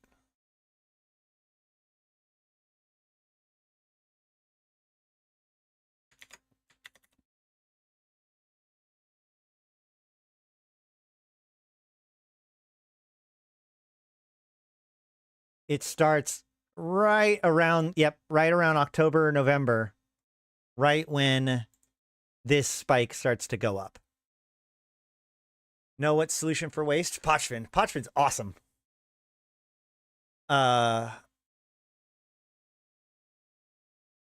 Yeah, man, people. I saw some take on Reddit yesterday that was like, oh yeah, it wouldn't matter if Roquals were able to mine as much as 5 Hulks again, because of the fundamental changes to the economy. And I'm like, are you really honestly trying to argue with me that it doesn't matter? They could like double the mining value of the Roqual and it would just be fine? Because, that is a take. IMO as a producer, more prices are going up is fine if product sales prices go up appropriate to compensate. And that has been happening. We can also see that in the MER. If we go down, we can see that while the mineral price index has gone up, we can see that modules and ships have also gone up to kind of match the spike, but not as much, right? It is true. So like modules and ships and things built with it will probably lag behind the fluctuations in prices as people like sell off stockpiles. When the price goes up, people are going to sell off stockpiles rather than produce at the higher value at first. But yeah, I mean, so expect prices to possibly continue to grow for a little while, as things kind of go up and as everything continues to readjust. But who knows? Hard to say. But that is probably it for our economic review for this month. There's a little bits here and there, but I really wanted to focus in on the mineral price index because that's, of course, the most standout thing of the month and the hardest probably to understand. We don't have an event. Oh yeah, right. We were going to go look at Pochvin. Sorry. So we can see Triglavian invasions are under Santra incursions again at 8.1 trillion. Wow. Wait. Wow. Really? Hold on. Isn't that really low? Triglavian invasion. Oh, no, it's up. It's actually up. So if we look at the October one, which is before a lot of the changes that we've seen, we see that Pochvin was making Triglavian invasions 20 trillion. So 20 trillion before Drake came in and started making all of the changes. Then it got down to 6 trillion and is now back up to 8 trillion.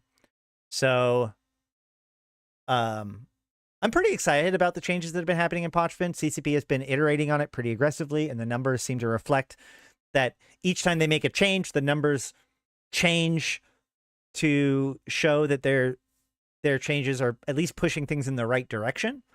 Hopefully we'll have Drake on here again soon to kind of give his thoughts on what's going on. But so far, so good.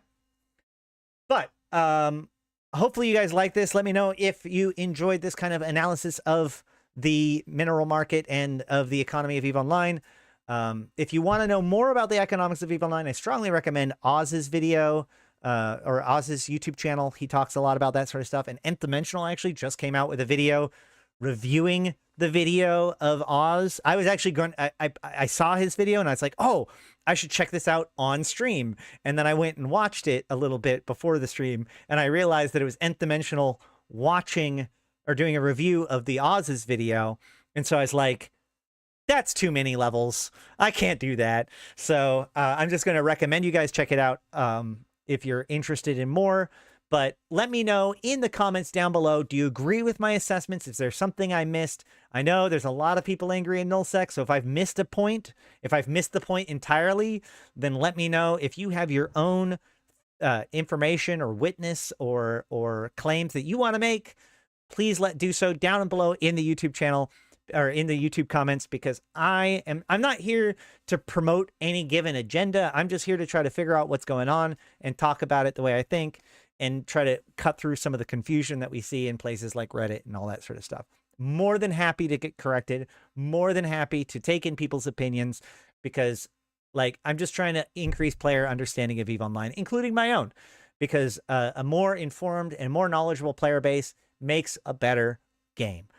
But with all that said, I've been Ashtarothi. I've been playing this game since 2010, talking about it since 2012, and I'm here to put EVE into context for you, my fellow Empyreans. Thank you guys so much for coming, checking out my stream.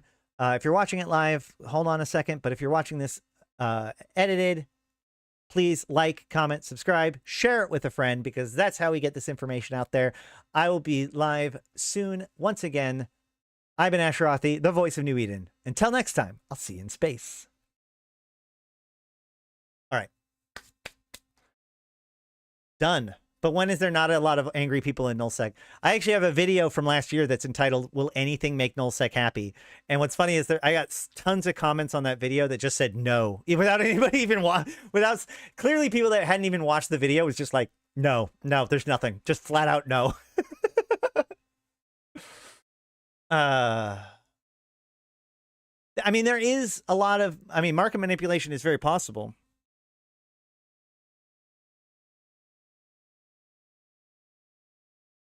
I will say that the Roqual really needs to get its animation back at the very least.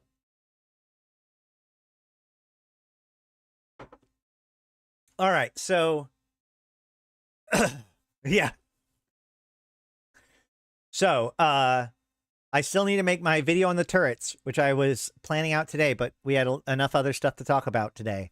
And I'm continuing to have a blast in EVE Galaxy Conquest, and I want to put out a bit more stuff about that.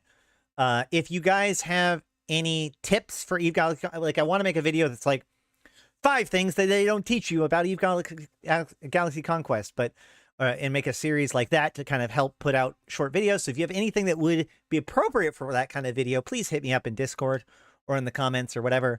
Let me know. Oh my gosh.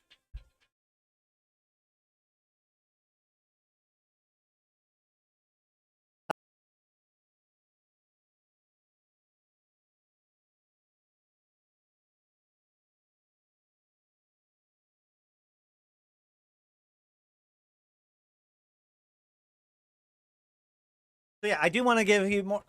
There has been people asking about more EVE Galaxy Conquest content. I'm sorry, I just haven't been able to put out enough content recently. I am working on being able to do it in spite of the fact that my son has been sick and everything. I apologize for not coming out with nearly as much content as I would like to. Make me feel better by giving me a pity like, and you know, consider becoming a member and supportive of the stream, because it's very helpful to me to be able to afford things like food for my dog. I really appreciate it. But yeah, we will be back in doing home fronts, or not, rather the crisis sites today. I know I saw Dutch Gunner was out there.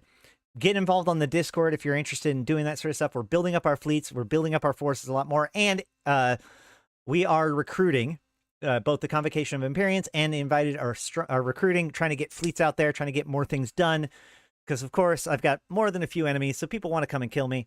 So I need a posse. I need a posse to get things done. If you want to take part in that, it would be awesome to have you. But all that said, as I said earlier, I have been Ashtarothi, the voice of New Eden. Until next time, I'll see you in space. Whew. Y'all ain't getting rid of me that easy. Wait, hold on. Quick spreadsheet check. With the current position of mineral R4 prices, those ores are now worth less than before. Yes, which is why, like, our mining, that's the problem, is that mining R4 moons haven't really been actually as valuable in general as it was before, which is why we've been focusing on mining things like Scorodite and Plagiate class. All right, have a good one. Bye. Wait, hold on. Do I have a dog or a cat to show off? Hold on. Can you get the dogs to come in? Zoe! I don't think so. Well, we had it at the beginning. All right. 07, guys. Thanks for coming. Bye.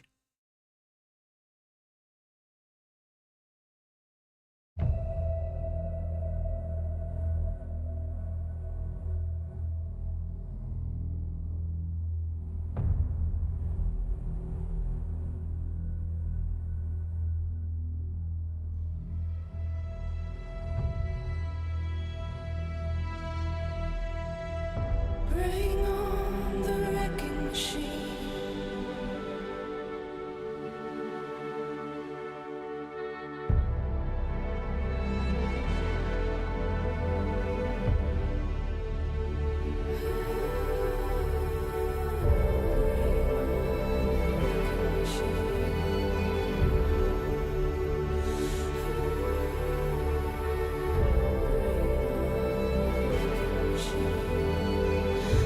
Every city you burn, I'm gonna build high.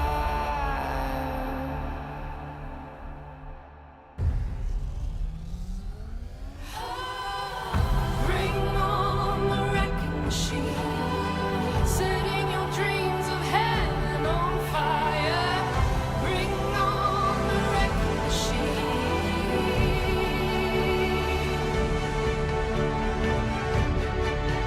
Bring on the wrecking machine. Bring on the wrecking machine. Gonna ignite your every desire. Bring on the wrecking machine. For every city you burn, let it burn, let it burn, let it burn.